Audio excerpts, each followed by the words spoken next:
Hi friends, എൻ്റെ എല്ലാ പ്രിയപ്പെട്ട സുഹൃത്തുക്കൾക്കും സഹകാരി റേസ് പ്ലസിലേക്ക് ഹാർദമായ സ്വാഗതം.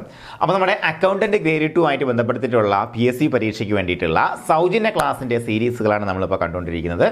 ഇന്ന് നമ്മൾ കൃത്യമായിട്ട് നമ്മുടെ അക്കൗണ്ടൻറ്റ് ബേസ്ഡ് ആയിട്ടുള്ള എല്ലാ PSC പരീക്ഷകളിലും ഉറപ്പായിട്ട് വരുന്ന സംഭവമാണ് നമ്മുടെ ഡയറക്റ്റ് ടാക്സ് അല്ലേ, നമ്മുടെ ഇൻകം ടാക്സ് എന്ന് പറയുന്ന സംഗതി.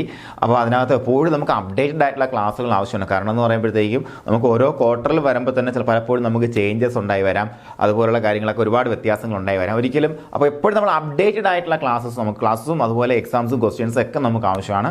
അപ്പോൾ ഉറപ്പായിട്ട് നിങ്ങൾ എന്ത് ചെയ്യുക, തുടക്കം മുതൽ ഒടുക്കം വരെ ഈ ക്ലാസ് കൃത്യമായിട്ട് വാച്ച് ചെയ്യുക. അതിനോടൊപ്പം ഇതിന് അവസാനമുള്ള ചോദ്യോത്തര വേള കൂടെ കൃത്യമായിട്ട് അറ്റൻഡ് ചെയ്യുക. അതിനുശേഷം വരുന്ന എക്സാമിനേഷൻ കൂടെ എഴുതി പ്രാക്ടീസ് ചെയ്യുമ്പോൾ മാത്രമേ നമ്മുടെ പ്രിപ്പറേഷൻ ഔട്ട്സ്റ്റാൻഡിംഗ് ആക്കി നമുക്ക് മാറ്റാൻ പറ്റത്തുള്ളൂ. സഹകാരിയുടെ വ്യത്യസ്തമായിട്ടുള്ള ആ ഒരു പ്രിപ്പറേഷൻ മെത്തേഡെല്ലാം കൃത്യമായിട്ട് ഡിസ്കസ് ചെയ്യാൻ വേണ്ടി നമ്മളൊരു സൗജന്യ വെബിനാർ സംഘടിപ്പിക്കുന്നുണ്ട്. അപ്പോൾ അതിൽ ഞാൻ തന്നെ നേരിട്ടുണ്ടാവും. അപ്പോൾ ആ മെത്തേഡുകൾ കൃത്യമായിട്ട് മനസ്സിലാക്കുക. നിങ്ങൾ ഇപ്പോൾ ഈ ക്ലാസ് കണ്ട് എക്സാമിനേഷൻ എഴുതി നിങ്ങളുടെ പ്രിപ്പറേഷനെ കിക്ക് സ്റ്റാർട്ട് ചെയ്യുക. ഓക്കെ, അതിനോടൊപ്പം നിങ്ങളുടെ കൂട്ടുകാർക്കും ഒക്കെ ഷെയർ ചെയ്ത് കൊടുത്തുകൊണ്ട് മുന്നോട്ട് പോകാം. നമുക്കൊരു ടീം എഫേർട്ട് ആക്കിക്കൊണ്ട് നമുക്ക് ഇത് ചെയ്തെടുക്കാം. ഓക്കെ, അപ്പോൾ നമുക്ക് എന്തായാലും വളരെയധികം സ്നേഹത്തോടെ നമ്മുടെ ബാദുഷ സാറിനെ സ്വാഗതം ചെയ്യാം.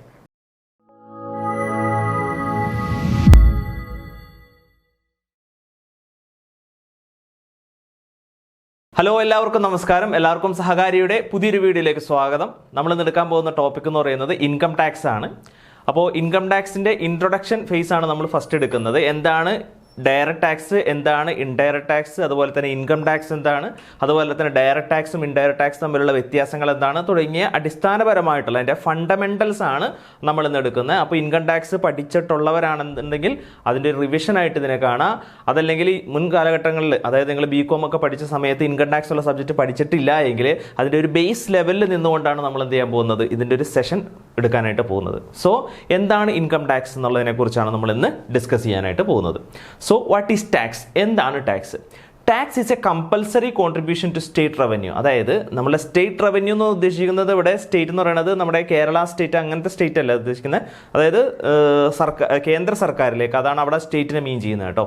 So tax is a compulsory contribution to state revenue. State റവന്യൂയിലേക്കുള്ള ഒരു കമ്പൽസറി കോൺട്രിബ്യൂഷൻ ആണ് എന്ത് ടാക്സ് എന്ന് പറയുന്നത്. അത് ഡയറക്റ്റ് ടാക്സ് ആവാം, ഇൻഡയറക്റ്റ് ടാക്സ് ആവാം. അപ്പോൾ ഞാനിവിടെ ഈ പറഞ്ഞ ടാക്സ് എന്ന് പറയുന്നത് ഡയറക്റ്റ് ടാക്സ് മാത്രമല്ല പറയുന്നത്, എല്ലാ ടാക്സിനും ഉൾപ്പെടുത്തിയിട്ടാണ് പറയുന്നത്. So tax is a compulsory contribution. Tax എന്താണ്? ഒരു കമ്പൽസറി കോൺട്രിബ്യൂഷൻ ആണ്. Levied by the government. അത് ചുമത്തുന്നതാരാണ്? ഗവൺമെന്റ് ആണ്. ലെവീഡ് എന്ന് വെച്ചാൽ ചുമത്തുക എന്നാണ്. Levied by the government on workers income. അതായത് സാലറി ആയിട്ടുള്ള പേഴ്സൺസോ അല്ലെങ്കിൽ മറ്റുള്ള ആളുകളുടെയൊക്കെ ഇൻകം, അവരുടെ ഇൻകത്തിന്മേലാണ് എന്ത് ചെയ്യേണ്ടത്? ടാക്സ് അടയ്ക്കേണ്ടത്. And business profit. അതുപോലെ തന്നെ നമ്മൾ നടത്തുന്ന ബിസിനസ്സിലുള്ള പ്രോഫിറ്റ് ഉണ്ടല്ലോ, ആ പ്രോഫിറ്റ് മേലും ടാക്സ് അടയ്ക്കേണ്ടി വരും. Or added to the cost of some goods. അതല്ലെങ്കിൽ ചില സമയത്ത് നമ്മളൊരു ഗുഡ്സ് മേടിക്കുന്ന സമയത്ത് ആ ഗുഡ്സ് മേൽ നമ്മൾ എന്ത് ചെയ്യേണ്ടി വരും? ടാക്സ് അടയ്ക്കേണ്ടി വരും. അതിനെയാണ് ഇൻഡയറക്റ്റ് ടാക്സ് എന്ന് പറയുന്നത്, അഥവാ GST എന്ന് പറയും. അതുപോലെ തന്നെ സർവീസ് മേൽ ടാക്സ് പിടിക്കാറുണ്ട്. ആൻഡ് ട്രാൻസാക്ഷൻ, ചില ട്രാൻസാക്ഷൻസ് മേൽ പിടിക്കാറുണ്ട്. So it may be direct tax or indirect tax. So ഇതിനെ വിളിക്കുന്ന പേര് ഡയറക്റ്റ് ടാക്സ് എന്നോ അല്ലെങ്കിൽ ഇൻഡയറക്റ്റ് ടാക്സ് എന്നൊക്കെ നമുക്ക് എന്ത് ചെയ്യാൻ പറ്റും? പറയാനായിട്ട് പറ്റും. സോ ടാക്സ് എന്ന് പറഞ്ഞാൽ എന്താണ്? ഇൻകത്തുമേലോ ഗുഡ്സുമേലോ സർവീസ് മേലോ ട്രാൻസാക്ഷൻ മേലോ ഗവൺമെന്റ് ചുമത്തുന്ന ഒരു നികുതിയാണ് എന്ത്? ടാക്സ് എന്ന് പറയുന്നത്. അത് ഡയറക്റ്റ് ടാക്സ് ഉണ്ട്, അതുപോലെ തന്നെ ഇൻഡയറക്റ്റ് ടാക്സും ഉണ്ട്. Then direct tax, indirect tax. Direct ടാക്സും ഇൻഡയറക്റ്റ് ടാക്സും തമ്മിലുള്ള ഒരു വ്യത്യാസം എന്താണെന്ന് നമുക്ക് നോക്കാം. Okay, so here direct tax is A tax such as income tax which is levied on income or profit of the person who pace it rather than on goods or services. അതായത് ഗുഡ്സുമേലും സർവീസുമേലും അല്ല എന്ത് പിടിക്കുന്നത്? Direct tax പിടിക്കുന്നത്. Direct tax is A tax such as income tax. Income tax ആണ്. Which is levied on income. അത് എന്തുമേലെ പിടിക്കുന്നത്? ഇൻകത്തുമേൽ. Income എന്ന് വെച്ചിട്ടുണ്ടെങ്കിൽ എന്താണ്? വരുമാനമാണ്. ഓക്കെ, അപ്പോൾ പല ആളുകൾക്ക് ഒരു ഡൗട്ട് ഉള്ളൊരു കാര്യമാണ്, ഇൻകം ഉണ്ട് അതുപോലെ തന്നെ വെൽത്തും ഉണ്ട്. ഓക്കെ, ഇൻകം ഉണ്ട് അതുപോലെ തന്നെ വെൽത്തും ഉണ്ട്. അതായത് ഇൻകം എന്ന് വെച്ചിട്ടുണ്ടെങ്കിൽ വരുമാനമാണ്, വെൽത്ത് എന്ന് വെച്ചിട്ടുണ്ടെങ്കിൽ എന്താണ്? സമ്പാദ്യമാണ് അല്ലേ. നമ്മളെ സംബന്ധിച്ച് 2015 മുമ്പ് 2015 മുമ്പ് ഡയറക്റ്റ് ടാക്സ് ആയിട്ട് പിടിച്ചുകൊണ്ടിരുന്ന ടാക്സ് ആണ് ഇൻകം ടാക്സും അതുപോലെ തന്നെ വെൽത്ത് ടാക്സും. 2015 ശേഷം എന്ത് ചെയ്തു? ഈ വെൽത്ത് ടാക്സ് എന്ന് പറയുന്ന ടാക്സ് അബോളിഷ് ചെയ്തു, നിലവിലില്ല. ഓക്കെ, അപ്പോൾ മനസ്സിലാക്കിയിരിക്കുക, ഇൻകം ടാക്സ് എന്ന് പറയുന്ന ടാക്സും വെൽത്ത് ടാക്സ് എന്ന് പറയുന്ന ടാക്സ് എല്ലാം ഡയറക്റ്റ് ടാക്സ് ആണ്. എന്താണ് ഈ ഡയറക്റ്റ് ടാക്സ് എന്ന് പറയുന്നത്? Which is levied on income or the profit of the person who pace it rather than on goods or service. Goods മേലും സർവീസ് മേലും അല്ല പിടിക്കുന്നത്, പേഴ്സൺ മേലാണ് പിടിക്കുന്നത്. പ്രോഫിറ്റ് ഓഫ് ദ പേഴ്സൺ, അതായത് ഒരു വ്യക്തിയാണ് ആ ടാക്സ് അടയ്ക്കേണ്ടത്. ഓക്കെ, അതായത് എനിക്ക് ഇൻകം കിട്ടിക്കഴിഞ്ഞാൽ ഞാൻ ഇൻകം ടാക്സ് അടയ്ക്കണം. എനിക്ക് വെൽത്ത് ഉണ്ടെങ്കിൽ, സമ്പാദ്യം ഉണ്ടെങ്കിൽ ഞാൻ എന്ത് ചെയ്യണം? ആ സമ്പത്ത് മേലും ടാക്സ് അടയ്ക്കണം. അപ്പോൾ ഇൻകം എന്ന് പറയുമ്പോൾ നമുക്ക് സാലറി ആയിട്ട് വരുമാനം കിട്ടാം, വീട് വാടകയ്ക്ക് കൊടുത്തിട്ട് റെൻറ്റ് നമുക്ക് വരുമാനമായിട്ട് കിട്ടാം, അതുപോലെ തന്നെ നമ്മൾ ബിസിനസ് നടത്തിയിട്ട് ബിസിനസ്സിൽ നിന്ന് പ്രോഫിറ്റ് കിട്ടാം, അതുപോലെ തന്നെ നമ്മുടെ വസ്തുക്കൾ, അതായത് സ്ഥലം, അതായത് ലോങ് ടൈം ക്യാപിറ്റൽ അസറ്റ് ഉണ്ടാവും, ഷോർട്ട് ടൈം ക്യാപിറ്റൽ അസറ്റ് ഉണ്ടാവും. ഇതെല്ലാം വിറ്റ് കഴിയുമ്പോൾ നമുക്കൊരു പ്രോഫിറ്റ് ചിലപ്പോൾ കിട്ടും അല്ലേ? നമ്മുടെ സ്ഥലമൊക്കെ ഉണ്ടല്ലോ, ലാൻഡൊക്കെ നമ്മൾ എന്ത് ചെയ്യും? 3 ലക്ഷത്തിന് മേടിച്ചത് ഒരു 4 ലക്ഷത്തിനോ 5 ലക്ഷത്തിനൊക്കെ വെക്കുമ്പോൾ നമുക്കൊരു ഗെയിൻ കിട്ടും. സോ ആ ഗെയിനും മേലും നമ്മൾ ടാക്സ് അടയ്ക്കേണ്ടത്. അതാണ് ലോങ് ടൈം ക്യാപിറ്റൽ ഗെയിൻ അല്ലെങ്കിൽ ഷോർട്ട് ടൈം ക്യാപിറ്റൽ ഗെയിൻ എന്നൊക്കെ വിളിക്കുന്നത്. അതുപോലെ തന്നെ നമ്മുടെ സ്റ്റോക്ക് ഒക്കെ ഉണ്ടല്ലോ, ഷെയർ, ആ ഷെയർ 10 രൂപയുടെ ഷെയർ നമ്മൾ 12 രൂപ വെക്കുമ്പോൾ ഒരു 2 രൂപ ലാഭം കിട്ടുന്ന ആ ലാഭം, ഇതെല്ലാം എന്തിൽ വരുന്ന ക്യാപിറ്റൽ ഗെയിൻ. ഇതൊക്കെ നമ്മളെ സംബന്ധിച്ച് ഇൻകം ആണ്. സോ സാലറി ആയിട്ട് വരുമാനം കിട്ടാം, റെന്റ്, ബിസിനസ്, അതുപോലെ തന്നെ ക്യാപിറ്റൽ ഗെയിൻ, അതുപോലെ തന്നെ ലോട്ടറിയിൽ നിന്ന് വരുമാനം കിട്ടുക, അതായത് ഇൻകം ഫ്രം അതർ സോഴ്സ് എന്ന് പറയുന്നു. സോ ഒരു പേഴ്സണ് പല രീതിയിൽ വരുമാനം കിട്ടാം. ആ പല രീതിയിൽ കിട്ടുന്ന വരുമാനത്തിന്മേൽ ടാക്സ് അടയ്ക്കണം. So that is called as income tax. ആരാണ് ടാക്സ് അടയ്ക്കേണ്ടത്? എനിക്കാണിത് കിട്ടുന്നതെങ്കിൽ ഞാൻ ഡയറക്റ്റ്ലി ആണ് എന്ത് ചെയ്യേണ്ടത്? ടാക്സ് അടയ്ക്കേണ്ടത്. എനിക്ക് ആ ടാക്സ് എന്ത് ചെയ്യാൻ പറ്റില്ല? മറ്റൊരാളുടെ പേരിലേക്ക് ചുമത്തി വെക്കാനായിട്ട് പറ്റില്ല. അതായത് ഇൻകം കിട്ടുന്ന ഞാൻ തന്നെ ഡയറക്റ്റ് ആയിട്ട് ഗവൺമെൻറ്റിലേക്ക് എന്ത് ചെയ്യേണ്ടി വരുന്നു? ടാക്സ് അടയ്ക്കേണ്ടി വരുന്നു. അതാണ് ഡയറക്റ്റ് ടാക്സ് എന്ന് വിളിക്കുന്നത്. ഓക്കെ, അതല്ലാതെ ഗുഡ്സ് മേലും സർവീസ് മേലും പിടിക്കുന്നതല്ല. ഓക്കെ, എന്നാൽ നമ്മൾ മനസ്സിലാക്കിയിരിക്കുക, വെൽത്ത് ടാക്സും ഡയറക്റ്റ് ടാക്സ് തന്നെയായിരുന്നു. വെൽത്ത് ടാക്സ് എന്ന് പറയുന്നത് എൻ്റെ സമ്പാദ്യം എന്ന് വെച്ചാൽ വരുമാനമല്ല, അതായത് എൻ്റെ ഭൂസ്വത്ത്, അതുപോലെ തന്നെ എൻ്റെ കയ്യിലിരിക്കുന്ന ഗോൾഡ്, അങ്ങനെയുള്ള അസറ്റ്സ് ഉണ്ടാവുമല്ലോ, ഈ അസറ്റിൻ്റെ മൂല്യത്തിന്മേൽ ഞാൻ എന്ത് ചെയ്യേണ്ടി വരും? എല്ലാ വർഷവും ടാക്സ് അടയ്ക്കണമായിരുന്നു. 2015 വരെ വെൽത്ത് ടാക്സ്. 2015 ശേഷം എന്ത് ചെയ്തു? അത് അബോളിഷ് ചെയ്തു. ഇപ്പോൾ നിലവിലില്ല. നമുക്കിപ്പോൾ പ്രത്യക്ഷത്തിൽ ഡയറക്റ്റ് ടാക്സ് എന്ന് പറയാൻ പറ്റുന്നത് ഇൻകം ടാക്സ് ആണ് ഏറ്റവും വലിയ ടാക്സ് ആയിട്ട് വരുന്നത്. പിന്നെ നമ്മൾ അടയ്ക്കുന്ന മുനിസിപ്പൽ ടാക്സ് ഒക്കെ ഉണ്ട്. അതായത് നമ്മുടെ പഞ്ചായത്തിലൊക്കെ നമ്മൾ വീടിന് കരം അടയ്ക്കാറുണ്ടല്ലോ, അതുപോലെ തന്നെ സ്ഥലത്തിന് കരം അടയ്ക്കാറുണ്ട്, വീടിന് കരം അടയ്ക്കാറുണ്ട്, മുനിസിപ്പൽ അതോറിറ്റിക്ക് അടയ്ക്കുന്ന ടാക്സ്. സോ അതും എന്താണ്? അതൊരു ടൈപ്പ് ഓഫ് ഡയറക്റ്റ് ടാക്സ് തന്നെയാണ്. Okay, so anyway direct tax എന്ന് പറയുമ്പോൾ നമ്മൾ മെയിൻ ആയിട്ടുള്ളൊരു ടാക്സ് എന്ന് പറയുന്നത് ഇൻകം ടാക്സ് ആണ്. നമ്മളുടെ സിലബസിൽ നമുക്ക് പഠിക്കാനുള്ളത് ഡയറക്റ്റ് ടാക്സിൽ ഇൻകം ടാക്സ് മാത്രമാണ് നമുക്ക് പഠിക്കാനുള്ളത്. ഇൻഡയറക്റ്റ് ടാക്സിനെ കുറിച്ച് പഠിക്കാനില്ല. എന്നാലും കുറച്ച് കാര്യങ്ങൾ, ഒരു ബേസിക് ആയിട്ടുള്ള കുറച്ച് കാര്യങ്ങൾ നമ്മൾ ചെറുതായിട്ടൊന്ന് പഠിച്ചു പോകേണ്ടതാണ്. പറയാൻ പറ്റില്ല, അതിൽ നിന്നൊക്കെ ചിലപ്പോൾ എന്ത് ചെയ്തേക്കാം? ക്വസ്റ്റ്യൻസ് ഒക്കെ ചോദിച്ചേക്കാം. Okay, then indirect tax. എന്താണ് indirect tax? Indirect tax is levied on goods and services rather than on income or profit. ഇൻകത്ത് മേലും പ്രോഫിറ്റ് മേലും അല്ല പിടിക്കുന്നത്, അതല്ലാതെ ഗുഡ്സ് മേലും അതുപോലെ തന്നെ സർവീസ് മേലും പിടിക്കുന്ന ടാക്സ് ആണ് എന്ത്? ഇൻഡയറക്റ്റ് ടാക്സ് എന്ന് പറയുന്നത്. ഓക്കെ, സോ ക്ലിയർ ആയെന്ന് വിശ്വസിക്കുന്നു. So, the present law of income tax is contained in the Income Tax Act 1961. അതായത് ഇൻകം ടാക്സ് ആക്ട് 1961 ആണ് നമ്മൾ ഇപ്പോഴും ഫോളോ ചെയ്യുന്ന ഇൻകം ടാക്സ് ആക്ട് എന്ന് പറയുന്നത്. സോ ഇതൊന്ന് മനസ്സിൽ കരുതി വച്ചിരിക്കുക. 1961 ഇൻകം ടാക്സ് ആക്ട് എന്ന് പറയുന്ന ഒരു ആക്ട് ആണ് നമ്മൾ ഇപ്പോഴും ഫോളോ ചെയ്യുന്നത്. Okay, The Income Tax Act contains the provisions for determination of taxable income. അതായത് ഈ ഇൻകം ടാക്സ് ആക്ട് എന്ന് പറയുന്ന നിയമത്തിൽ എങ്ങനെയാണ് ടാക്സബിൾ ഇൻകം നിർണ്ണയിക്കുന്നത്, ഒരാളുടെ ടാക്സബിൾ ഇൻകം നിർണ്ണയിക്കുന്നത് എങ്ങനെയാണ് എന്നുള്ള കാര്യങ്ങളെല്ലാം കൃത്യമായിട്ട് പറഞ്ഞു. ഡിറ്റർമിനേഷൻ ഓഫ് ടാക്സ് ലയബിലിറ്റി, ഒരാളുടെ ടാക്സ് ലയബിലിറ്റി എങ്ങനെയാണ് ഡിറ്റർമിൻ ചെയ്യുന്നത്. പ്രൊസീജിയർ ഫോർ അസസ്മെൻറ്റ്, അയാളുടെ ടാക്സ് ലയബിലിറ്റി എങ്ങനെയാണ് അസസ് ചെയ്യുന്നത് അഥവാ കാൽക്കുലേറ്റ് ചെയ്യുന്നത്. എൻ്റെ ഇൻകം എത്രയാണ്, എൻ്റെ ഇൻകം കാൽക്കുലേറ്റ് ചെയ്യുന്നത് എങ്ങനെയാണ്, അസസ് ചെയ്യുന്നത് എങ്ങനെയാണ്, അതിൻ്റെ പ്രൊസീജിയർ അടക്കമുള്ള നിയമങ്ങൾ എവിടെ പറഞ്ഞിട്ടുണ്ട്? ഇൻകം ടാക്സ് ആക്ടിൽ പറഞ്ഞിട്ടുണ്ട്. അതുപോലെ തന്നെ അപ്പീൽ, എനിക്ക് എന്ത് കൊടുക്കണം, എനിക്ക് ഇൻകം ടാക്സ് അതോറിറ്റിക്കെതിരെ എനിക്ക് എന്തെങ്കിലും പരാതി കൊടുക്കണം എന്നുണ്ടെങ്കിൽ പരാതിയും കൊടുക്കാൻ പറ്റും. അപ്പോൾ അപ്പീൽ എങ്ങനെ കൊടുക്കണം എന്നുള്ളതിനെ പറ്റിയൊക്കെ എന്ത് ചെയ്യാൻ പറ്റും? ഇൻകം ടാക്സ് ആക്ടിൽ നിയമത്തിൽ പറയുന്നുണ്ട്. പെനാൽറ്റീസ് ആൻഡ് പ്രോസിക്യൂഷൻ, ഞാൻ കൃത്യമായിട്ട് ടാക്സ് അടയ്ക്കാതിരുന്നാൽ ഇനി ഞാൻ പെനാൽറ്റി അടയ്ക്കേണ്ടി വരും, പ്രോസിക്യൂഷൻസ് നേരിടേണ്ടി വരും. സോ ഈ വക നിയമങ്ങളെല്ലാം ഏതിൽ പറഞ്ഞിട്ടുണ്ട്? ഇൻകം ടാക്സ് ആക്ടിൽ പറഞ്ഞിട്ടുണ്ട്. നമുക്കറിയാം ഇന്ത്യൻ ഭരണഘടന പ്രകാരം എന്താണ്, നമ്മുടെ രാജ്യത്ത് ഒരു നിയമം കൊണ്ടുവരണമെന്നുണ്ടെങ്കിൽ, ഒരു ആക്ട് കൊണ്ടുവരണമെന്നുണ്ടെങ്കിൽ അതെവിടെ പാസ്സാവണം? ലോക്സഭയിലും അതുപോലെ തന്നെ രാജ്യസഭയിലും പാസ്സാവണം. അതായത് ഇന്ത്യ ഒട്ടാകെ ഒരു നിയമം പാസ്സാക്കി എടുക്കണമെന്നുണ്ടെങ്കിൽ, ഒരു നിയമം കൊണ്ടുവരണമെന്നുണ്ടെങ്കിൽ ലോക്സഭയിലും രാജ്യസഭയിലും നിയമം പാസ്സാക്കണം. അങ്ങനെ പാസ്സാക്കിയ ഒരു നിയമമാണ് ഇൻകം ടാക്സ് ആക്ട് 1961. അങ്ങനെ ഒരു നിയമം പാസ്സാക്കാതെ ഇന്ത്യൻ ഭരണഘടന പ്രകാരം എന്ത് ചെയ്യാൻ പറ്റില്ല? സർക്കാരിന് ജനങ്ങളിൽ നിന്ന് ടാക്സ് കളക്ട് ചെയ്യാനുള്ള അവകാശമില്ല എന്നും നിങ്ങൾ ഭരണഘടന പഠിച്ച ആളുകളൊക്കെ അത് അറിയാം അല്ലേ? അപ്പോൾ ഭരണഘടന പ്രകാരം ഒരു ടാക്സ് കളക്ട് ചെയ്യണമെന്നുണ്ടെങ്കിൽ അതിനൊരു നിയമം വേണം, ഒരു ആക്ട് ഉണ്ടാവണം. ഓക്കെ, ആ ആക്ട് 1961 ഇൻകം ടാക്സ് ആക്ട് പ്രകാരമാണ് എന്ത് ചെയ്യുന്നത്? നമ്മുടെ നാട്ടിലൊക്കെ ഇൻകം ടാക്സ് പിടിക്കുന്നത്. ക്ലിയർ ആയെന്ന് വിശ്വസിക്കുന്നു. It also lays down the powers and duties of various income tax authority. It also lays down the powers and duties of various income tax authority. അതായത് ഈ ഇൻകം ടാക്സ് ആക്ട് 1961 ഇൻകം ടാക്സിൽ authorities ഉണ്ടല്ലോ, officers ഉണ്ടല്ലോ, അവരുടെ powers എന്താണ്, അവരുടെ duties എന്താണ് തുടങ്ങിയ കാര്യങ്ങളെല്ലാം ഈ പറയുന്ന ആക്ടിൽ പറഞ്ഞിട്ടുണ്ട്. ഓക്കെ, സോ ക്ലിയർ ആയി. Then next, the income tax law comprises the income tax rules 1962. അതായത് ഇൻകം ടാക്സ് ആക്ട് എന്ന് പറയുന്നത് നിയമമാണ് പറയുന്നത്, അത് പ്രാവർത്തികമാക്കേണ്ടത് എങ്ങനെയാണെന്നുള്ള കാര്യങ്ങൾ പറയുന്നത് റൂൾസിലാണ് പറയുന്നത്. ആ റൂൾസ് എന്ന് പറയുന്നത് ഇൻകം ടാക്സ് റൂൾസ് 1962 വന്നത്. Notifications and circulars issued by central board of direct tax. അപ്പോൾ നമ്മുടെ ബോഡിയുടെ പേരെന്താണ്? ഇതിനൊരു ബോർഡ് ഉണ്ട്, central board of direct tax എന്ന് പറയുന്നൊരു ബോർഡ് ഉണ്ട്. അതായത് ഇൻകം ടാക്സിൻ്റെ ബോർഡിൻ്റെ പേരെന്താണ്? Central board of direct tax, CBDT എന്ന് പറയും. അതേസമയം ഇൻഡയറക്ട് ടാക്സിൻ്റെ ഒരു ബോർഡ് ഉണ്ട്, അതിൻ്റെ പേരെന്താണ്? Central board of indirect tax and customs എന്നാണ് അതിൻ്റെ പേര്. ഓക്കെ, CBIC എന്നാണ് അതിനെ വിളിക്കുന്നത്. ഓക്കെ, അപ്പോൾ ഡയറക്ട് ടാക്സിൻ്റെ ബോർഡിൻ്റെ പേര് central board of direct tax, CBDT.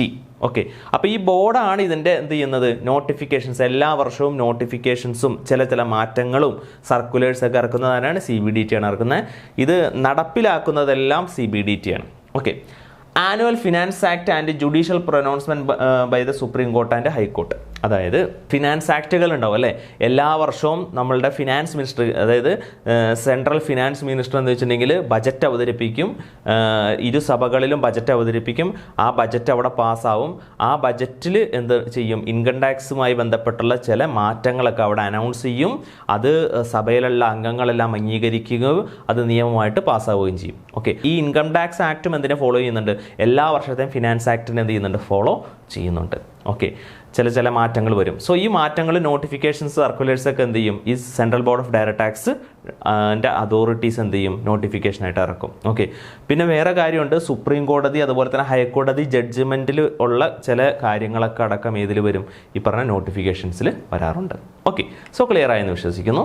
Then brief history of income tax in India. അതായത് ഇൻകം ടാക്സ് ഇന്ത്യയിൽ വന്നതിൻ്റെ ഒരു ഹിസ്റ്ററിയാണ് നമ്മൾ പറയാൻ പോകുന്നത്, ചരിത്രത്തെക്കുറിച്ച് പറയാൻ പോകണം. ആദ്യമായിട്ട് ഇന്ത്യയിൽ ഇൻകം ടാക്സ് കൊണ്ടുവന്നത്, അല്ലെങ്കിൽ ടാക്സ് എന്ന് പറയുന്ന ഒരു സമ്പ്രദായം കൊണ്ടുവന്നത് ആരാണ്? സർ ജെയിംസ് വിൽസൺ ആണ്. In India this tax was introduced for the first time in 1860. 1860 sir James Wilson എന്ത് ചെയ്തത്? ഇന്ത്യയിൽ ഒരു ടാക്സ് കൊണ്ടുവരുന്നത്. ഓക്കെ, അപ്പോൾ നമുക്കറിയാം പണ്ട് ഇന്ത്യ ഭരിച്ചുകൊണ്ടിരുന്നത് ബ്രിട്ടീഷ് ബ്രിട്ടീഷുകാരാണ് ഭരിച്ചുകൊണ്ടിരുന്നത്. സോ അവരുടെ നേതാവായിട്ടുള്ള സർ ജെയിംസ് വിൽസൺ ആണ് ഇന്ത്യയിൽ ആദ്യമായിട്ട് എന്ത് ചെയ്യുന്നത്? ടാക്സ് പിടിക്കുന്നത്. മലയാളത്തിൽ പറഞ്ഞാൽ ചുങ്കം എന്നൊക്കെ പറയാറുണ്ട്. നമ്മുടെ നാട്ടിലൊക്കെ എന്തുണ്ട്? ചുങ്കം എന്നൊക്കെ പറയുന്ന ഒരുപാട് സ്ഥലങ്ങളുണ്ടല്ലോ. അതെന്താണെന്ന് വെച്ചിട്ടുണ്ടെങ്കിൽ ആ നാട്ടിൽ ഈ ടാക്സ് പിടിക്കുന്ന സ്ഥലത്തിനാണ് എന്ത് വിളിക്കുന്നത്? ചുങ്കം എന്ന് വിളിക്കുന്നത്. So in India this tax was introduced for the first time in 1860 by sir James Wilson in order to meet the losses sustained by government on account of the military mutiny of 1857. അതായത് 1857 ഉണ്ടായ ചില ഒരു കലാപത്തിൻ്റെ ഭാഗമായിട്ട് സാമ്പത്തികമായിട്ടുള്ള ചില നഷ്ടങ്ങൾ സർക്കാരിനുണ്ടായി. അന്നത്തെ സർക്കാർ ഇന്ത്യ സർക്കാരല്ല ഉള്ളത്, ബ്രിട്ടീഷ് രാജാണ് ഇന്ത്യ ഭരിച്ചുകൊണ്ടിരുന്നത്. അപ്പോൾ അതിൻ്റെ ഭരണകർത്താവായിട്ടുള്ള സർ ജെയിംസ് വിൽസൺ എന്ത് ചെയ്തു? ആ ഒരു ലോസ് മീറ്റ് ചെയ്യാൻ വേണ്ടിയിട്ട്, ആ നഷ്ടം ഒന്ന് നികത്താൻ വേണ്ടിയിട്ട് എന്ത് ചെയ്തു? ഇന്ത്യയിൽ ടാക്സ് എന്ന് പറയുന്ന സമ്പ്രദായം, ചുങ്കം എന്ന് പറയുന്ന ഒരു സമ്പ്രദായം എന്ത് ചെയ്തു? ഇൻട്രൊഡ്യൂസ് ചെയ്തു. 1860 ഇൻട്രൊഡ്യൂസ് ചെയ്തത്. Okay, on because of military mutiny of 1857. Okay, thereafter several amendments were made in from time to time in അതായത് ഓരോ വർഷം കൂടുന്തോറും എന്ത് ചെയ്തു? ചില ഭേദഗതികൾ വന്നു. അപ്പോൾ ഫസ്റ്റത്തെ ആക്ട് ഏതാണ്? 1860 ആണ് ഫസ്റ്റത്തെ ഒരു ആക്ട് വരുന്നത്. അതിനുശേഷം നിലവിലുള്ള ആക്ടിൽ ചില ഭേദഗതികളൊക്കെ, നിയമത്തിലൊക്കെ ചില ഭേദഗതികളൊക്കെ വരാറുണ്ട്. ഇതിനുശേഷം എന്ത് ചെയ്തു? In 1886 A separate income tax act was post. പിന്നെ എന്ത് ചെയ്തു? പുതിയൊരു ഇൻകം ടാക്സ് ആക്ട് വന്നു. 1886 പുതിയൊരു ഇൻകം ടാക്സ് വന്നു. അപ്പോൾ 1860 ആക്ട് എന്ത് ചെയ്തു? എല്ലാ വർഷവും ചില അമെൻമെൻറ്റുകളൊക്കെ വരുത്തിയിട്ട്, ഭേദഗതി വരുത്തിയ ആളുകളുടെ ടാക്സ് പിടിച്ചുകൊണ്ടിരുന്നു. ശേഷം 1886 ആ പഴയ ടാക്സിൻ്റെ നിയമം മാറ്റിയിട്ട് പുതിയ ഒരു ടാക്സ് നിയമം വന്നു. 1886 separate income tax act was passed. This act remained into force up to the various അമെൻമെന്റ് ഫ്രം ടൈം ടു ടൈം. അതിലും ചില ഭേദഗതികൾ ഇങ്ങനെ ഓരോ വർഷം കൂടുമ്പോൾ ഭേദഗതികൾ വന്നുകൊണ്ടിരുന്നു. ഓക്കെ, അപ്പോൾ നമ്മൾ മനസ്സിലാക്കുക, ആദ്യമായിട്ട് ടാക്സ് വന്നത് 1860 അതിൻ്റെ കാലഘട്ടം ഇപ്പോൾ അവസാനിച്ചു, 1886 അവസാനിച്ചു. അതിനുശേഷം 1886 പുതിയൊരു നിയമം വന്നു. അതിങ്ങനെ കണ്ടിന്യൂ ചെയ്തു പോവാണ്. എന്നിട്ട് എന്താ സംഭവിച്ചതെന്ന് നമുക്ക് നോക്കാം. Okay, in 1918 okay. അപ്പോൾ നമ്മളിവിടെ പറഞ്ഞ എന്താണ്, നമ്മളിവിടെ പറഞ്ഞ 1886 അല്ലേ? ഓക്കെ, അപ്പോൾ രണ്ടാമത് വന്നത് എന്താണ്, 1886 ആണ് വന്നത്. 1886 മുതൽ 1918 വരെ. ഓക്കെ, അപ്പോൾ 1860 മുതൽ 1886 വരെ ഫസ്റ്റത്തെ ഒരു ആക്ട് വന്നു. അടുത്ത ആക്ട് 1886 വന്നത് 1918 വരെയാണ് ആക്ട് ഉണ്ടായുള്ളൂ. കാരണം എന്താ, 1918 പുതിയൊരു ആക്ട് വന്നു. A new income tax was passed and again it was replaced by another new act which was passed in 1922. അപ്പോൾ എന്താ സംഭവം, 1860 ഒരു ആക്ട് വന്നു മിലിറ്ററി മ്യൂട്ടിയുടെ ഭാഗമായിട്ട്. അത് 1886 വരെ ഉണ്ടായിരുന്നു. ആ കാലഘട്ടത്തിന് ശേഷം 1886 പുതിയൊരു ആക്ട് വന്നു, പുതിയൊരു നിയമം വന്നു, ഇൻകം ടാക്സിൻ്റെ നിയമം വന്നു. അത് 1918 വരെ നീണ്ടു. 1918 ആക്ട് എന്ത് ചെയ്യുന്നു വെച്ചിട്ടുണ്ടെങ്കിൽ 1922 വരെ, അധികം നാളുണ്ടായില്ല, പുതിയ ആക്ട് വന്നു. 1922 പുതിയൊരു ആക്ട് വന്നു. ഓക്കെ, മൂന്നാമത്തെ ആക്ട്. അത് കഴിഞ്ഞതിന് ശേഷം this act remained in force up to the assessment year 1961-62. ഈ നിയമം എന്ന് വരെ വന്നു, 1961-62 വരെ വന്നു. അപ്പോൾ 1922 വന്ന നിയമം 1961 വരെ ഉണ്ടായി. ദാറ്റ് ഈസ് നാലാമത്തെ നിയമം. 1922 നിയമം 1961 വരെ ഉണ്ട്. എന്ന് വെച്ചിട്ടുണ്ടെങ്കിൽ ഇന്ത്യക്ക് സ്വാതന്ത്ര്യം കിട്ടിയിട്ടും ഇന്ത്യ ഫോളോ ചെയ്തുകൊണ്ടിരുന്നത് ബ്രിട്ടീഷ് രാജ് ഇംപ്ലിമെൻ്റ് ചെയ്ത ആക്റ്റാണ്. 1922 ആക്റ്റാണ് 1947 ശേഷവും എന്ത് ചെയ്തത്, ഇന്ത്യ കണ്ടിന്യൂ ചെയ്തത്. ഓക്കെ, ഇതിനു ശേഷം എന്ത് ചെയ്തു, 1961 ആയപ്പോഴത്തേക്കും പുതിയൊരു ആക്ട് വന്നു. 1961 ആയപ്പോഴത്തേക്കും അഞ്ചാമത്തെ ഒരു നിയമം വന്നു. സോ സ്റ്റിൽ മനസ്സിലാക്കുക, നമ്മളിപ്പോഴും ഫോളോ ചെയ്യുന്നത് ഈ അഞ്ചാമത്തെ നിയമമാണ്. അപ്പോൾ ഇൻകം ടാക്സ് ആക്റ്റുമായി ബന്ധപ്പെട്ട് ഇന്ത്യയിൽ 5 ആക്റ്റുകളാണ് ഉണ്ടായിട്ടുള്ളത്. 1860 ഒരെണ്ണം ഉണ്ടായി, 1886 ഒരെണ്ണം ഉണ്ടായി, 1918 ഒരെണ്ണം ഉണ്ടായി, 1922 ഒരെണ്ണം ഉണ്ടായി, ദെൻ ലാസ്റ്റ് 1961. ഇപ്പോഴും നമ്മൾ സ്റ്റിൽ ഫോളോ ചെയ്തുകൊണ്ടിരിക്കുന്നത് 1961 ആക്റ്റാണ് ഫോളോ ചെയ്തുകൊണ്ടിരിക്കുന്നത്. നമുക്കറിയാം കമ്പനീസ് ആക്ട് 1956 ഒക്കെ ഉണ്ട്. ആ ആക്ട് അതിനുശേഷം 2013 പുതിയൊരു ആക്ട് മാറി. പക്ഷേ ഇൻകം ടാക്സ് ആക്ട് മാത്രം എന്താ, പഴയ ആ ഒരു ആക്ട് തന്നെയാണ് നമ്മൾ എന്ത് ചെയ്യുന്നത്, സ്റ്റിൽ ഇപ്പോഴും ഫോളോ ചെയ്യുന്നത് എന്ന് മനസ്സിലാക്കിയിരിക്കാം. Okay, so this act remained in force up to this assessment year 1961-62, which is numerous amendment. Thus, the Income Tax Act 1961 has been brought into force. അങ്ങനെ ഇന്ത്യയിൽ 1961 ഇൻകം ടാക്സ് ആക്ട് നിയമം പാസ്സാക്കി. ആ act നിലവിൽ വന്നു. 1961 act വന്നത്. പക്ഷേ അത് പ്രാവർത്തികമായത് came into force, brought into force with the 1st April 1962. അതായത് 1962 ഏപ്രിൽ 1 മുതലാണ് ഇന്ത്യയിൽ ആ നിയമം എന്ത് ചെയ്തത്, പ്രാവർത്തികമാക്കാനായിട്ട് തുടങ്ങിയത്. അപ്പോൾ ഇൻകം ടാക്സ് ആക്ട് 1961 ആണ് ആക്ട് എങ്കിലും അത് നിലവിൽ വന്നത് 1962 ഏപ്രിൽ 1 മുതലാണ്. ഓക്കെ, സോ ക്ലിയർ ആയെന്ന് വിശ്വസിക്കുന്നു. സോ ഇതാണ് ആക്റ്റുമായി ബന്ധപ്പെട്ടുള്ള കാര്യങ്ങൾ. ഓക്കെ, ദെൻ അടുത്ത കാര്യമാണ് it applies to the whole of India and Sikkim including Jammu and Kashmir. അതായത് ഇന്ത്യയിൽ എന്ത് ചെയ്തു, എല്ലാ സംസ്ഥാനത്തും, അതായത് ഇന്ത്യയിലും സിക്കിമിലും അതുപോലെ തന്നെ ജമ്മു ആൻഡ് കാശ്മീരിലും എല്ലാ സ്ഥലത്തും അത് വന്നു. Okay, it applies to the whole of India and Sikkim including Jammu and Kashmir since 1962 several അമെൻമെന്റ് of far reaching nature have been made in the income tax act by the union budget every year. എല്ലാ വർഷവും ചില മാറ്റങ്ങളൊക്കെ ഉണ്ടാവാറുണ്ട്. അപ്പോൾ ഈ നിയമം വന്നു കഴിഞ്ഞപ്പോൾ സിക്കിമിലും അതുപോലെ തന്നെ ജമ്മു ആൻഡ് കാശ്മീരിലും ഈ നിയമം ഉൾപ്പെടുന്നു എന്ന് പ്രത്യേകം പറയാനുള്ള കാരണം എന്താണ്, അതായത് സിക്കിമിനും ഒരു സമയത്ത് വേറൊരു ചെറിയൊരു നിയമത്തിൽ വ്യത്യാസം ഉണ്ടായിരുന്നു. അതുപോലെ തന്നെ ജമ്മു ആൻഡ് കാശ്മീരിന് പ്രത്യേകിച്ച് ഒരു ആർട്ടിക്കിളും ഉണ്ടായിരുന്നു. സോ അതുകൊണ്ടാണ് ജമ്മു ആൻഡ് കാശ്മീരിൽ സിക്കിമിലൊക്കെ ഇതേ നിയമം ഉണ്ട് എന്ന് പ്രത്യേകം ആ നിയമത്തിൽ പറയുന്നത്. ഓക്കെ, എനിവേ ഇപ്പോൾ ഈ പറഞ്ഞ സംസ്ഥാനങ്ങൾക്കൊക്കെ എന്താണ്, എല്ലാം ഒറ്റ ഭരണഘടനയുടെ അണ്ടറിലാണ് വരുന്നത്. സെപ്പറേറ്റ് ഭരണഘടനയോ അല്ലെങ്കിൽ ആർട്ടിക്കിളോ ആർക്കില്ല, ഈ പറയുന്ന സ്റ്റേറ്റുകൾക്കൊന്നുമില്ല. സോ നൗ എല്ലാ സ്റ്റേറ്റിനും ഒരുപോലെയാണ് എന്ത്, ഈ 1961 ഇൻകം ടാക്സ് ആക്ട് ഫോളോ ചെയ്യുന്നത്. ഓക്കെ, സോ അടുത്തതാണ് direct and indirect taxes. Direct ടാക്സും ഇൻഡയറക്റ്റ് ടാക്സും തമ്മിലുള്ള ഒരു വ്യത്യാസം എന്താണെന്ന് നമുക്ക് നോക്കാം. ഒരു കമ്പാരിസൺ ആണ്. It is levied on income and activities conducted. അപ്പോൾ ഡയറക്റ്റ് ടാക്സിൻ്റെ ഏറ്റവും വലിയ പ്രത്യേകത എന്താണ്, it is levied on income and activities conducted. അതായത് ഡയറക്റ്റ് ടാക്സ് എന്ന് പറഞ്ഞു കഴിഞ്ഞിട്ടുണ്ടെങ്കിൽ അത് ഇൻകത്ത് മേലാണ് ചുമത്തുന്നത്. നേരത്തെ വെൽത്ത് മേൽ ചുമത്തുമായിരുന്നു. സോ ഡയറക്റ്റ് ടാക്സ് നിങ്ങൾ മനസ്സിലേക്ക് കൊണ്ടുവരുമ്പോൾ എന്ത് മാത്രം കൊണ്ടുവന്നാൽ മതി? ഇൻകം ടാക്സ് മാത്രം കൊണ്ടുവന്നാൽ മതി. ഓക്കെ, അപ്പോൾ ഡയറക്റ്റ് ഇൻകം ടാക്സ് എങ്ങനെയാണ് നിങ്ങൾ അടയ്ക്കുന്നത്? നിങ്ങളൊന്ന് ചിന്തിച്ച് നോക്കിയാൽ, നിങ്ങൾക്ക് എവിടെ നിന്നെങ്കിലും ഒരു വരുമാനം കിട്ടിക്കഴിഞ്ഞാൽ, അതായത് വിദൂരമല്ലാത്തൊരു ഭാവിയിൽ നിങ്ങൾക്ക് ഈ അക്കൗണ്ടൻറ്റ് എക്സാം എഴുതി പാസ്സായി കഴിഞ്ഞ് സർക്കാർ ജോലിയിലേക്ക് പ്രവേശിച്ചു കഴിഞ്ഞാൽ നിങ്ങൾക്ക് ഇൻകം കിട്ടും. അപ്പോൾ നിങ്ങൾക്ക് കിട്ടുന്ന ഇൻകം എന്താണ്? ഒരു സാലറിയാണ്. ആ സാലറി ഇൻകത്തിന് മേലെ നിങ്ങൾ എന്ത് ചെയ്യേണ്ടി വരും? ടാക്സ് അടയ്ക്കേണ്ടി വരും. ഓക്കെ, സോ ഡയറക്റ്റ് ടാക്സ് എന്ന് വെച്ചിട്ടുണ്ടെങ്കിൽ എന്താണ്? It is levied on income and activities conduct. ഇൻകത്തിന് മേലാണ് നിങ്ങൾ ആ ഡയറക്റ്റ് ടാക്സ് അടയ്ക്കേണ്ടത്. അതുപോലെ തന്നെ നിങ്ങൾ എന്ത് ചെയ്യുന്നുണ്ട്? ഇപ്പോൾ ഈ ക്ലാസ് കേട്ടുകൊണ്ടിരിക്കുകയാണ്. ഈ ക്ലാസ് കേട്ടുകൊണ്ടിരിക്കുന്നത് നിങ്ങളുടെ മൊബൈൽ ഫോണിലോ അല്ലെങ്കിൽ ലാപ്ടോപ്പിലായിരിക്കും നിങ്ങൾ എന്ത് ചെയ്യുന്നത്? ഈ ക്ലാസ് കേട്ടുകൊണ്ടിരിക്കുന്നത്, അല്ലെങ്കിൽ പേഴ്സണൽ കമ്പ്യൂട്ടറിലായിരിക്കും നിങ്ങൾ എന്ത് ചെയ്യുന്നത്? ഡെസ്ക്ടോപ്പിലായിരിക്കും കണ്ടുകൊണ്ടിരിക്കുന്നത്. സോ എനിവേ, ആ നിങ്ങളുടെ ഗാഡ്ജറ്റ്, ആ ഇലക്ട്രോണിക് ഗാഡ്ജറ്റ് നിങ്ങൾ മേടിച്ചിട്ടുണ്ടാവും. ആ മേടിച്ചപ്പോൾ നിങ്ങൾ അതുമേലെ, ആ പ്രൊഡക്റ്റ് മേലെ നിങ്ങൾ എന്ത് ചെയ്തിട്ടുണ്ടാവും? ടാക്സ് അടച്ചിട്ടുണ്ടാവും. ആ ടാക്സ് ഞാൻ ചോദിക്കുകയാണ്, നിങ്ങളത് ആ ലാപ്ടോപ്പോ അല്ലെങ്കിൽ ആ മൊബൈൽ ഫോണോ അല്ലെങ്കിൽ ആ കമ്പ്യൂട്ടറോ നിങ്ങൾ മേടിച്ചത് ഒരു ഷോപ്പിൽ നിന്നായിരിക്കും മേടിച്ചത്. ഫോർ എക്സാമ്പിൾ ലുലു മോളിൽ നിന്നായിരിക്കാം ചിലപ്പോൾ മേടിച്ചത്, അല്ലെങ്കിൽ വേറെ ഏതെങ്കിലും ഇലക്ട്രോണിക് ഷോപ്പിൽ നിന്നായിരിക്കാം മേടിച്ചത്. അതുമേലെ നിങ്ങൾ തീർച്ചയായിട്ടും എന്ത് അടച്ചിട്ടുണ്ടാവും? GST അടച്ചിട്ടുണ്ടാവും അല്ലേ? GST അല്ലെങ്കിൽ പഴയ വാല്യൂ ടാക്സ് ആണെങ്കിൽ ആ വാല്യൂ പണ്ട് മേടിച്ചതാണ്, ഈ 2017 മുമ്പ് മേടിച്ചാണെങ്കിൽ വാല്യൂ ടാക്സ് അടച്ചിട്ടുണ്ടാവും. ആ ടാക്സ് എനിവേ GST ആവട്ടെ VAT ആവട്ടെ, അത് ആരെ അടച്ചത്? നിങ്ങളാണ് അടച്ചത്. പക്ഷേ ആ അടച്ച ടാക്സ് നിങ്ങൾ നേരിട്ട് ഗവൺമെൻറ്റിലേക്കാണ് കൊടുത്തത്? അല്ല. ആ ടാക്സ് ആർക്ക് കൊടുത്തു? നിങ്ങളുടെ ഡീലറായിട്ടുള്ള കച്ചവടക്കാരിലേക്ക് കൊടുത്തു. ആ കച്ചവടക്കാരനാണ് എന്ത് ചെയ്യുന്നത്? സർക്കാരിലേക്ക് ആ ടാക്സ് അടയ്ക്കുന്നത്.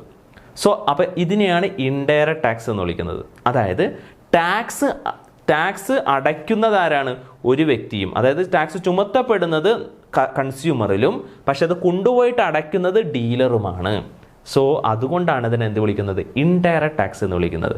So indirect tax it is levied own product or services. Product മേലും സർവീസ് മേലുമാണ് എന്ത് ചെയ്യുന്നത്? ഇൻഡയറക്റ്റ് ടാക്സ് പിടിക്കുന്നത്. ഒന്ന് ചിന്തിച്ചാൽ മതി, നിങ്ങളിട്ടിരിക്കുന്ന വസ്ത്രം, അതുപോലെ തന്നെ നിങ്ങൾ ഉപയോഗിക്കുന്ന ഇലക്ട്രോണിക് ഗാഡ്ജറ്റ്സ്, അല്ലെങ്കിൽ നിങ്ങളുടെ കൺമുന്നിലുള്ള എന്ത് ഐറ്റം എടുത്ത് നോക്കിക്കഴിഞ്ഞാലും അതുമേലെല്ലാം നിങ്ങൾ എന്താ അടച്ചിട്ടുണ്ടാവും? മിക്കവാറും ടാക്സബിൾ ആയിട്ടുള്ള പ്രൊഡക്റ്റ് ആണെങ്കിൽ നിങ്ങൾ തീർച്ചയായിട്ടും GST അല്ലെങ്കിൽ പണ്ട് മേടിച്ച 2017 മുമ്പ് മേടിച്ചാണെങ്കിൽ വാല്യൂ ആഡഡ് ടാക്സ് നിങ്ങൾ അടച്ചിട്ടുണ്ടാവും. സോ അതാണ് ഇൻഡയറക്റ്റ് ടാക്സ്. ഒരിക്കലും അതിൻ്റെ ടാക്സ് നിങ്ങൾ സർക്കാരിലേക്ക് നേരിട്ട് കൊണ്ടുപോയി അടച്ചിട്ടില്ല. നിങ്ങൾ ഡീലറിലേക്ക് കൊടുത്തു, ഡീലർ ആ ടാക്സ് ഗവൺമെൻറ്റിലേക്കാണ് കൊടുക്കുന്നത്. അതുകൊണ്ടാണ് ഇതിനെന്ത് വിളിക്കുന്നത്? ഇൻഡയറക്റ്റ് ടാക്സ് എന്ന് വിളിക്കുന്നത്. അതേസമയം നിങ്ങൾ ഈ സർക്കാർ ജോലി കിട്ടിക്കഴിഞ്ഞതിന് ശേഷം നിങ്ങൾക്ക് മാസം ശമ്പളം കിട്ടുമ്പോൾ വരുമാനം കിട്ടുന്നത് നിങ്ങൾക്ക് തന്നെയാണ്. നിങ്ങൾ തന്നെ എന്ത് ചെയ്യണം? നേരെ ഗവൺമെൻറ്റിലേക്ക് ടാക്സ് അടയ്ക്കേണ്ടി വരും. അവിടെ ഒരു തേർഡ് പാർട്ടീനെ വെക്കാനായിട്ട് പറ്റില്ല. സോ അതാണ് ഡയറക്റ്റ് ടാക്സും ഇൻഡയറക്റ്റ് ടാക്സും തമ്മിലുള്ള വ്യത്യാസം. ഓക്കെ, സോ ഇപ്പോൾ ക്ലിയർ ആയല്ലോ. ഇനി നമുക്ക് നോക്കാം. The burden of tax cannot be shifted in case of direct tax. Direct ടാക്സിൻ്റെ കേസിൽ നമുക്ക് എന്ത് ചെയ്യാൻ പറ്റില്ല? ടാക്സ് ബേർഡൻ മറ്റൊരാളിലേക്ക് ഷിഫ്റ്റ് ചെയ്യാൻ പറ്റില്ല. നിങ്ങൾക്കാണ് വരുമാനം കിട്ടുന്നതെങ്കിൽ ആ വരുമാനത്തിന് മേലുള്ള ടാക്സ് മറ്റൊരാളുടെ പേരിലേക്ക് ചുമത്താൻ പറ്റുമോ? പറ്റില്ല. വേറൊരു ഡീലറിലേക്ക് ചുമത്താൻ പറ്റുമോ? പറ്റില്ല. നിങ്ങൾ തന്നെ ടാക്സ് അടയ്ക്കണം. The burden of the tax cannot be shifted. ആ ടാക്സ് ബേർഡൻ എന്ത് ചെയ്യാൻ പറ്റില്ല? ഷിഫ്റ്റ് ചെയ്യാനായിട്ട് പറ്റില്ല. എന്നാൽ ഇൻഡയറക്റ്റ് ടാക്സ് ആണെങ്കിലോ, the burden of tax shifted for indirect tax. ആ ടാക്സ് ബേർഡൻ എന്ത് ചെയ്യും? ഷിഫ്റ്റ് ചെയ്യും. വേറൊന്നുമില്ല, നിങ്ങൾ ഒരു മൊബൈൽ ഫോൺ അല്ലെങ്കിൽ ലാപ്ടോപ്പ് നിങ്ങൾ മേടിക്കുകയാണ്, ലുലു മാളിൽ നിന്നാണ് മേടിക്കുന്നത്. ഈ ലുലു മോള് ഓൾറെഡി ആ മൊബൈൽ ഫോണും മേലും ആ ഇലക്ട്രോണിക് ഗാഡ്ജറ്റ് മേലുള്ള ടാക്സ് എന്ത് ചെയ്തിട്ടുണ്ട്? അവരടച്ചിട്ടുണ്ട്. മനസ്സിലായോ? അവരുടെ കയ്യിലിരിക്കുന്ന മൊബൈൽ ഫോണുമേലുള്ള ടാക്സും അതുപോലെ തന്നെ ലാപ്ടോപ്പ് മേലുള്ള ടാക്സും അവരെന്ത് ചെയ്തിട്ടുണ്ട്? Already GST ഡിപ്പാർട്ട്മെൻറ്റിന് അവരടച്ചിട്ടുണ്ട്. ആ പ്രൊഡക്റ്റ് നിങ്ങളിലേക്ക് വിൽക്കുമ്പോൾ അവരെന്ത് ചെയ്യും? അവരടച്ച ടാക്സ് നിങ്ങളുടെ കയ്യിൽ നിന്ന് കളക്ട് ചെയ്യും. The burden of the tax shifted for indirect tax. Tax burden എന്ത് ചെയ്യുന്നു? ഷിഫ്റ്റ് ചെയ്യുന്നു. ഇങ്ങനെ നമുക്ക് ഇൻഡയറക്റ്റ് ടാക്സിനെ പറയാം, അല്ലെങ്കിൽ തിരിച്ചും പറയാം. നിങ്ങളുടെ കയ്യിൽ നിന്ന് ടാക്സ് മേടിച്ചിട്ട് ലുലു മാൾ എന്ത് ചെയ്യും? ഗവൺമെൻറ്റിലേക്ക് അടച്ചു എന്ന് പറയാം. പക്ഷേ യഥാർത്ഥത്തിൽ സംഭവിക്കുന്നത് എങ്ങനെയാണ്?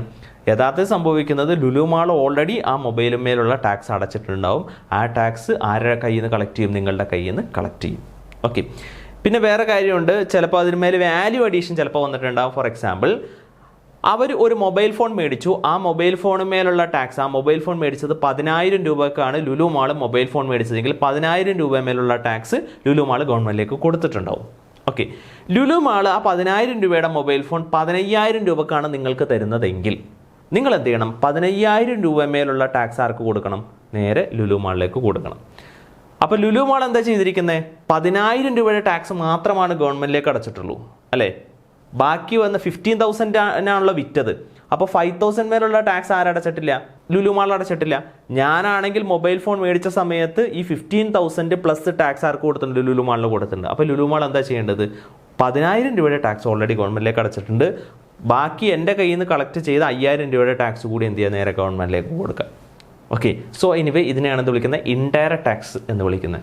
So the burden of the tax shifted for indirect tax. Tax burden എന്ത് ചെയ്യുന്നു? ഷിഫ്റ്റ് ചെയ്യുന്നു. ഓക്കെ, അതായത് ഞാൻ അടയ്ക്കേണ്ട ടാക്സ് ഞാൻ എന്ത് ചെയ്യുന്നു? ഡീലറിലേക്ക് കൊടുക്കുന്നു. ഡീലർ ആ ടാക്സ് കൊണ്ടുപോയിട്ട് ഗവൺമെൻറ്റിലേക്ക് അടയ്ക്കുന്നു. അല്ലെങ്കിൽ നമ്മൾ നമുക്ക് നേരെ തിരിച്ചും പറയാം. എന്ത് പറയാം? ഓൾറെഡി ഡീലർ ആ പ്രൊഡക്റ്റ് മേലുള്ള ടാക്സ് ഗവൺമെൻറ്റിലേക്ക് അടച്ചിട്ടുണ്ട്. അദ്ദേഹം എന്ത് ചെയ്യുന്നു? ആ ടാക്സ് ബേർഡൻ കൺസ്യൂമറിൻ്റെ മേലിലേക്ക് വെക്കുന്നു. കൺസ്യൂമറുടെ കയ്യിൽ നിന്ന് ടാക്സ് കളക്ട് ചെയ്ത് എടുക്കുന്നു. അങ്ങനെയും നമുക്ക് പറയാൻ പറ്റും. ഓക്കെ, ക്ലിയർ ആയെന്ന് വിശ്വസിക്കും. Next, it is paid directly by person concerned. Direct ടാക്സിലാണെങ്കിൽ നിങ്ങൾക്ക് സാലറി കിട്ടിക്കഴിഞ്ഞാൽ നിങ്ങൾ എന്ത് ചെയ്തോളണം? ഡയറക്റ്റ് ടാക്സ് അടച്ചോളണം. It is paid directly by person concerned. Indirect ടാക്സിലേക്ക് പറഞ്ഞാൽ it is paid by one person but he recovers the same from another person. അതായത് it is by one person. ഞാൻ നേരത്തെ പറഞ്ഞ ലുലു മാൾ എന്ത് ചെയ്യും? ഓൾറെഡി ടാക്സ് അടച്ചിട്ടുണ്ട്, മൊബൈൽ ഫോൺ മേലുള്ള ടാക്സ് അടച്ചിട്ടുണ്ട്. But he recovers the same from another person. കൺസ്യൂമറുടെ കയ്യിൽ നിന്ന്, നമ്മളുടെ കയ്യിൽ നിന്ന് എന്ത് ചെയ്തു? അതുമേലുള്ള ടാക്സ് കളക്ട് ചെയ്തെടുക്കുന്നു. Person who actually bear the tax ultimate consumer. Ultimate consumer ആണ് അവസാനം എന്ത് ചെയ്യേണ്ടത്? ടാക്സ് അടയ്ക്കേണ്ടത്. സോ മനസ്സിലാക്കിയിരിക്കുക, കൺസ്യൂമറുണ്ട്, കസ്റ്റമറുണ്ട്. കൺസ്യൂമർ എന്ന് വെച്ചിട്ടുണ്ടെങ്കിൽ ഉപയോക്താവാണ്, പ്രൊഡക്റ്റ് യൂസ് ചെയ്യുന്ന ആളാണ്. കസ്റ്റമർ എന്ന് വെച്ചിട്ടുണ്ടെങ്കിൽ ഉപഭോക്താവാണ്. അത് മേടിക്കുന്ന വ്യക്തിയാണ് എന്ത് വിളിക്കുന്നത്? കസ്റ്റമർ എന്ന് വിളിക്കുന്നത്. മേടിക്കുന്ന വ്യക്തി എന്ത് ചെയ്യണമെന്നില്ല? ഉപയോഗിക്കണം എന്നില്ല. ഒരു റീറ്റെയിലർ ഒരു മൊബൈൽ ഫോൺ മേടിച്ചു. ഒരു മൊബൈൽ ഫോണിൻ്റെ റീറ്റെയിലർ ഒരു മൊബൈൽ ഫോൺ മേടിച്ചാൽ അയാൾ ആരാ? കസ്റ്റമറാണ്. ആ മൊബൈൽ ഫോണിൻ്റെ റീറ്റെയിലറിൻ്റെ കയ്യിൽ നിന്ന് നമ്മളാണ് ആ പ്രൊഡക്റ്റ് മേടിക്കുന്നതെങ്കിൽ നമ്മളാരാ? കൺസ്യൂമറാണ്. നമ്മൾ മേടിക്കുകയും ചെയ്യുന്നുണ്ട്, അത് ഉപയോഗിക്കുകയും ചെയ്യുന്നുണ്ട്. സോ ഇതിനാണ് എന്ത് വിളിക്കുന്നത്? കൺസ്യൂമർ എന്ന് വിളിക്കുന്നത്. സോ ഈ അൾട്ടിമേറ്റ് ടാക്സ് ബേർഡൻ വരുന്നത് ആർക്കാണ്? അൾട്ടിമേറ്റ് കൺസ്യൂമർക്കാണ്. അതായത് ടാക്സ് ബേർഡൻ ഫൈനലി വരുന്നത് ഇൻഡയറക്റ്റ് ടാക്സിൽ ആർക്കാണ്? അവസാനം ഉപയോഗിക്കുന്ന വ്യക്തിയാണ് എന്ത് ചെയ്യേണ്ടത്? അതുമേലുള്ള എല്ലാ ടാക്സിൻ്റെ ബേർഡൻ അദ്ദേഹത്തിന്മേലാണ് വരുന്നത്. So it is paid by one person. ഇതിൻ്റെ ഡീലർമാർ ഓൾറെഡി അതുമേലുള്ള ടാക്സ് അടയ്ക്കുന്നുണ്ട്. But he recovers. അത് അവരെന്ത് ചെയ്യും? റിക്കവർ ചെയ്തെടുക്കും. കസ്റ്റമറിൻ്റെ കയ്യിൽ നിന്നോ കൺസ്യൂമറുടെ കയ്യിൽ നിന്ന് എന്ത് ചെയ്യും?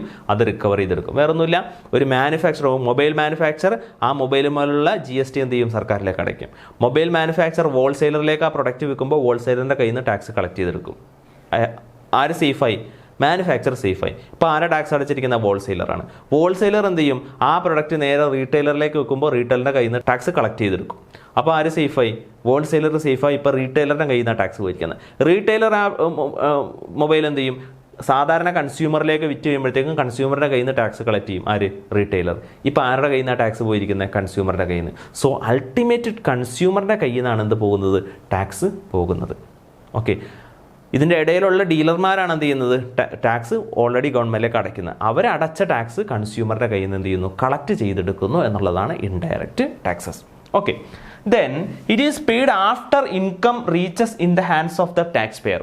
ഓക്കെ, ഡയറക്റ്റ് ടാക്സിലേക്ക് നമ്മൾ പറയുകയാണെങ്കിൽ it is paid after income reaches in the hands of the tax pair.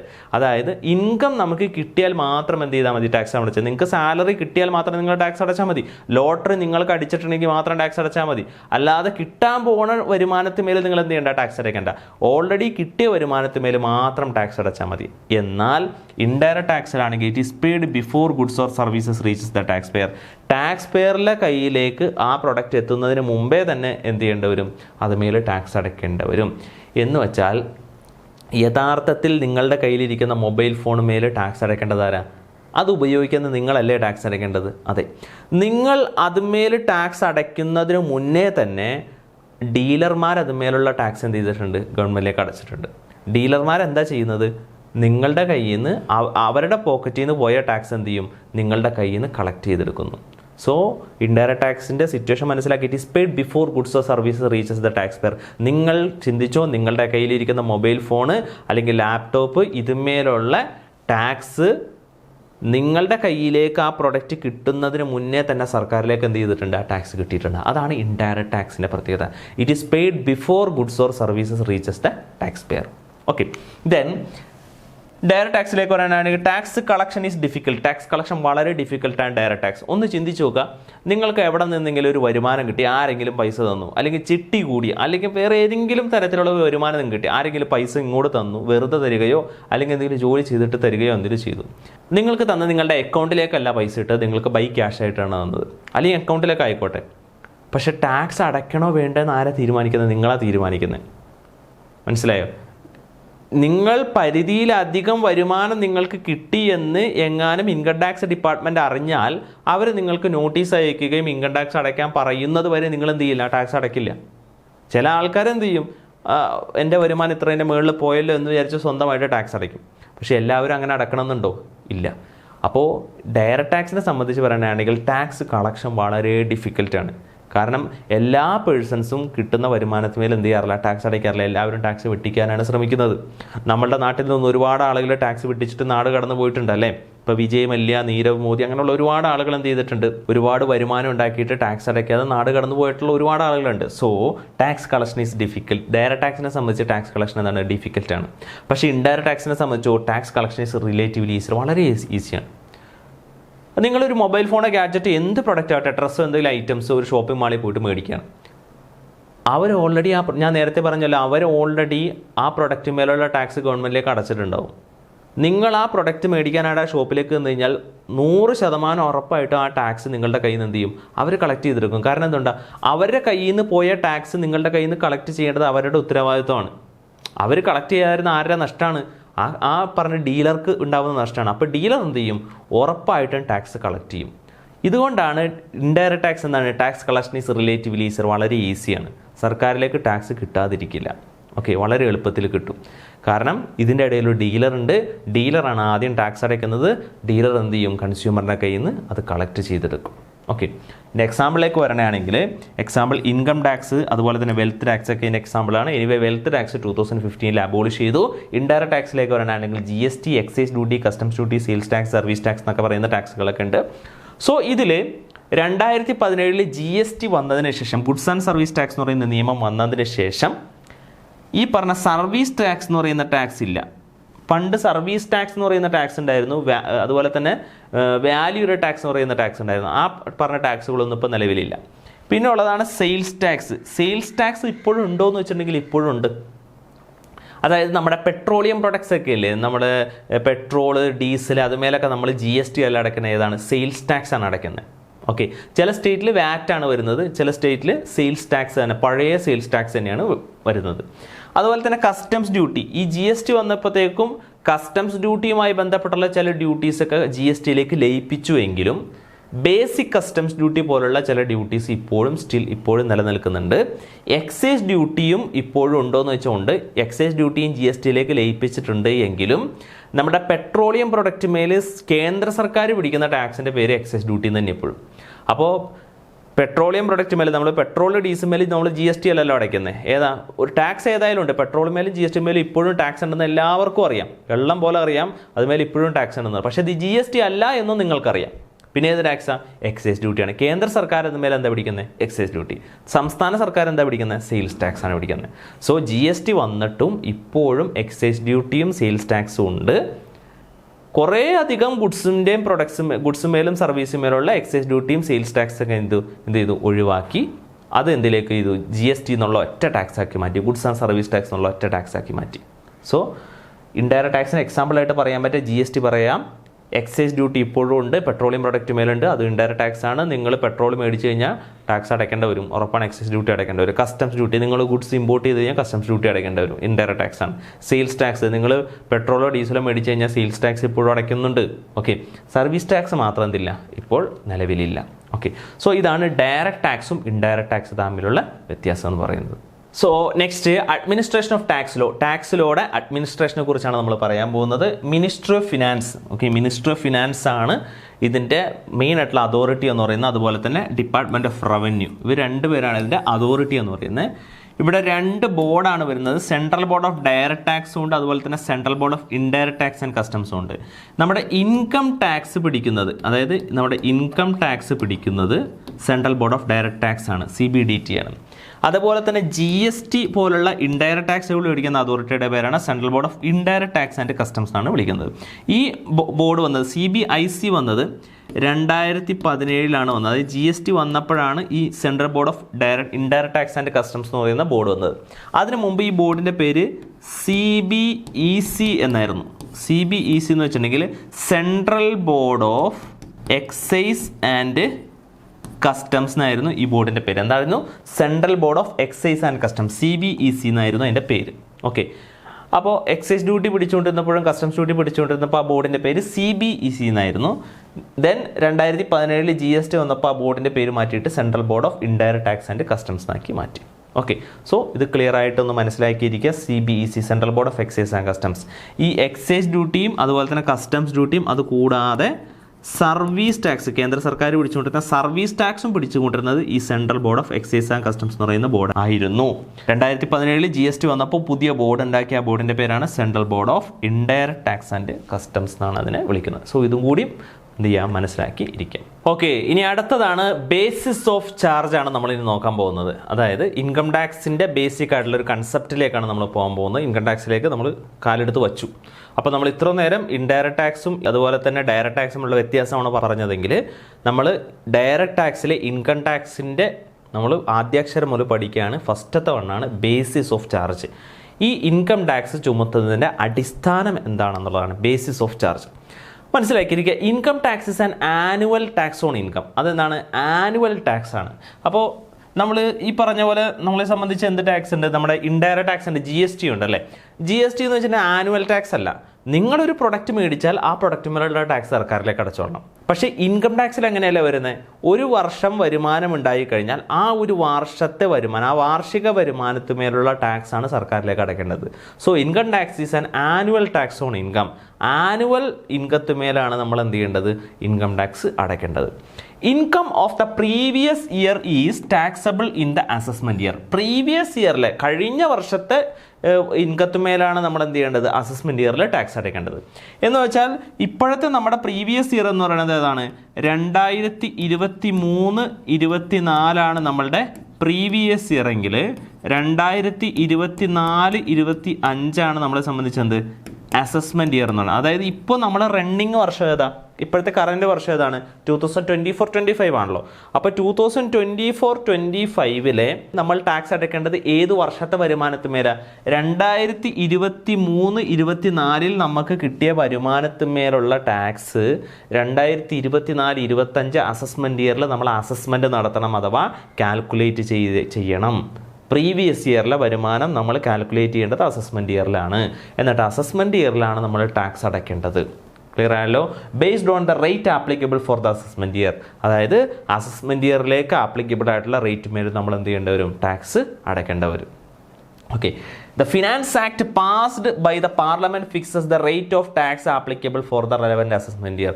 അതാത് അസസ്മെൻറ്റ് ഇയറിലേക്ക് എങ്ങനെയാണ് ടാക്സ് അടയ്ക്കേണ്ടത് എന്നുള്ളത് എവിടെ പറയും? നമ്മുടെ ഫിനാൻസ് ആക്റ്റിൽ പറയും. അപ്പോൾ എവിടെ ഫിനാൻസ് ആക്ട് പാസ്സാക്കുന്നത്? പാർലമെൻറ്റിലാണ് ഫിനാൻസ് ആക്ട് പാസ്സാക്കുന്നത്. സോ ഇതൊന്ന് മനസ്സിലാക്കിയിരിക്കുക. വേറൊന്നുമില്ല, നമ്മളെ സംബന്ധിച്ച് 2023 ഫെബ്രുവരിയിലും ഒരു ബജറ്റ് അവതരിപ്പിച്ചിട്ടുണ്ട്. ആനുവൽ ഫിനാൻഷ്യൽ ബജറ്റ് അവതരിപ്പിച്ചിട്ടുണ്ട്.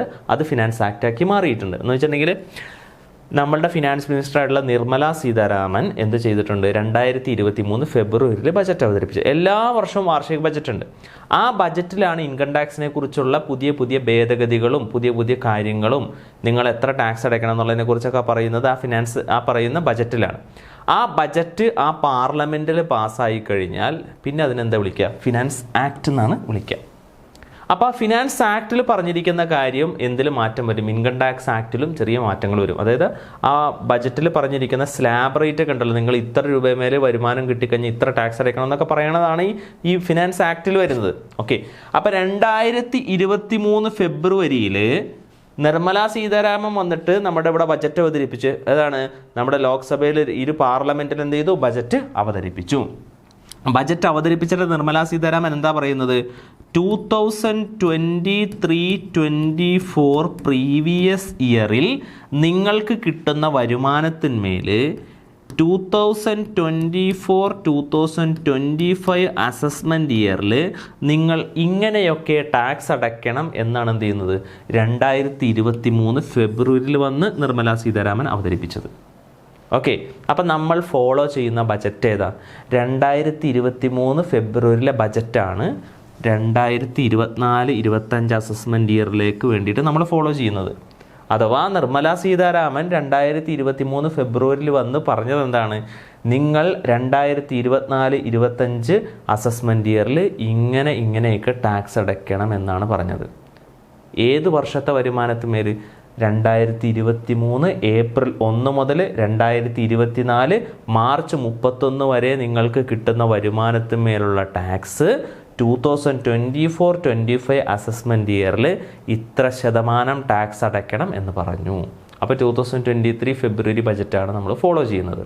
ഓക്കെ, ഇപ്പോൾ ലാസ്റ്റ് വന്ന ബജറ്റ് ഏതാ? 2024 ഫെബ്രുവരിയിലെ ബജറ്റാണ് ലാസ്റ്റ് വന്ന ബജറ്റ്. പക്ഷേ ആ ബജറ്റ് വന്നെങ്കിലും 2024 ബജറ്റ് വന്നെങ്കിലും അതിനുശേഷം ജൂണിൽ എന്ത് ചെയ്തിട്ടുണ്ട്? പുതിയൊരു ബജറ്റ് വന്നിട്ടുണ്ട്. കാരണം എന്താ വെച്ചിട്ടുണ്ടെങ്കിൽ അത് ബജറ്റ് ഫൈനലൈസ് ചെയ്ത് 2024 ജൂണിലാണ് ഫൈനലൈസ് ചെയ്തത്. അതിൻ്റെ റീസൺ എന്താണെന്ന് വെച്ചിട്ടുണ്ടെങ്കിൽ എലക്ഷൻ വന്നതുകൊണ്ടാണ്. ഓക്കെ, എനിവേ 2024 ഫെബ്രുവരിയിലെ ബജറ്റ് ഏത് ഫിനാൻഷ്യൽ ഇയറിലേക്കുള്ളതാണ്?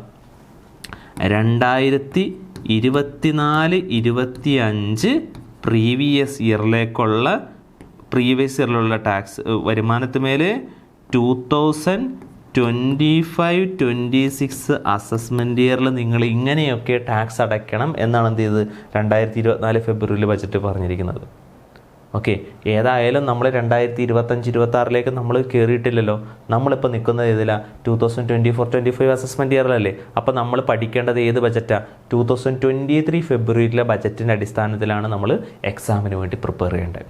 അതേസമയം നിങ്ങൾ എക്സാം എഴുതാൻ പോകുന്ന സമയം എന്ന് പറയുന്നത് 2025-26 വർഷത്തിലാണ് നിങ്ങൾ എക്സാം എഴുതാൻ പോകുന്നതെങ്കിൽ നിങ്ങൾ 2024 ഫെബ്രുവരിയിലെ ബജറ്റ് അനുസരിച്ച് എന്ത് ചെയ്യേണ്ടി വരും?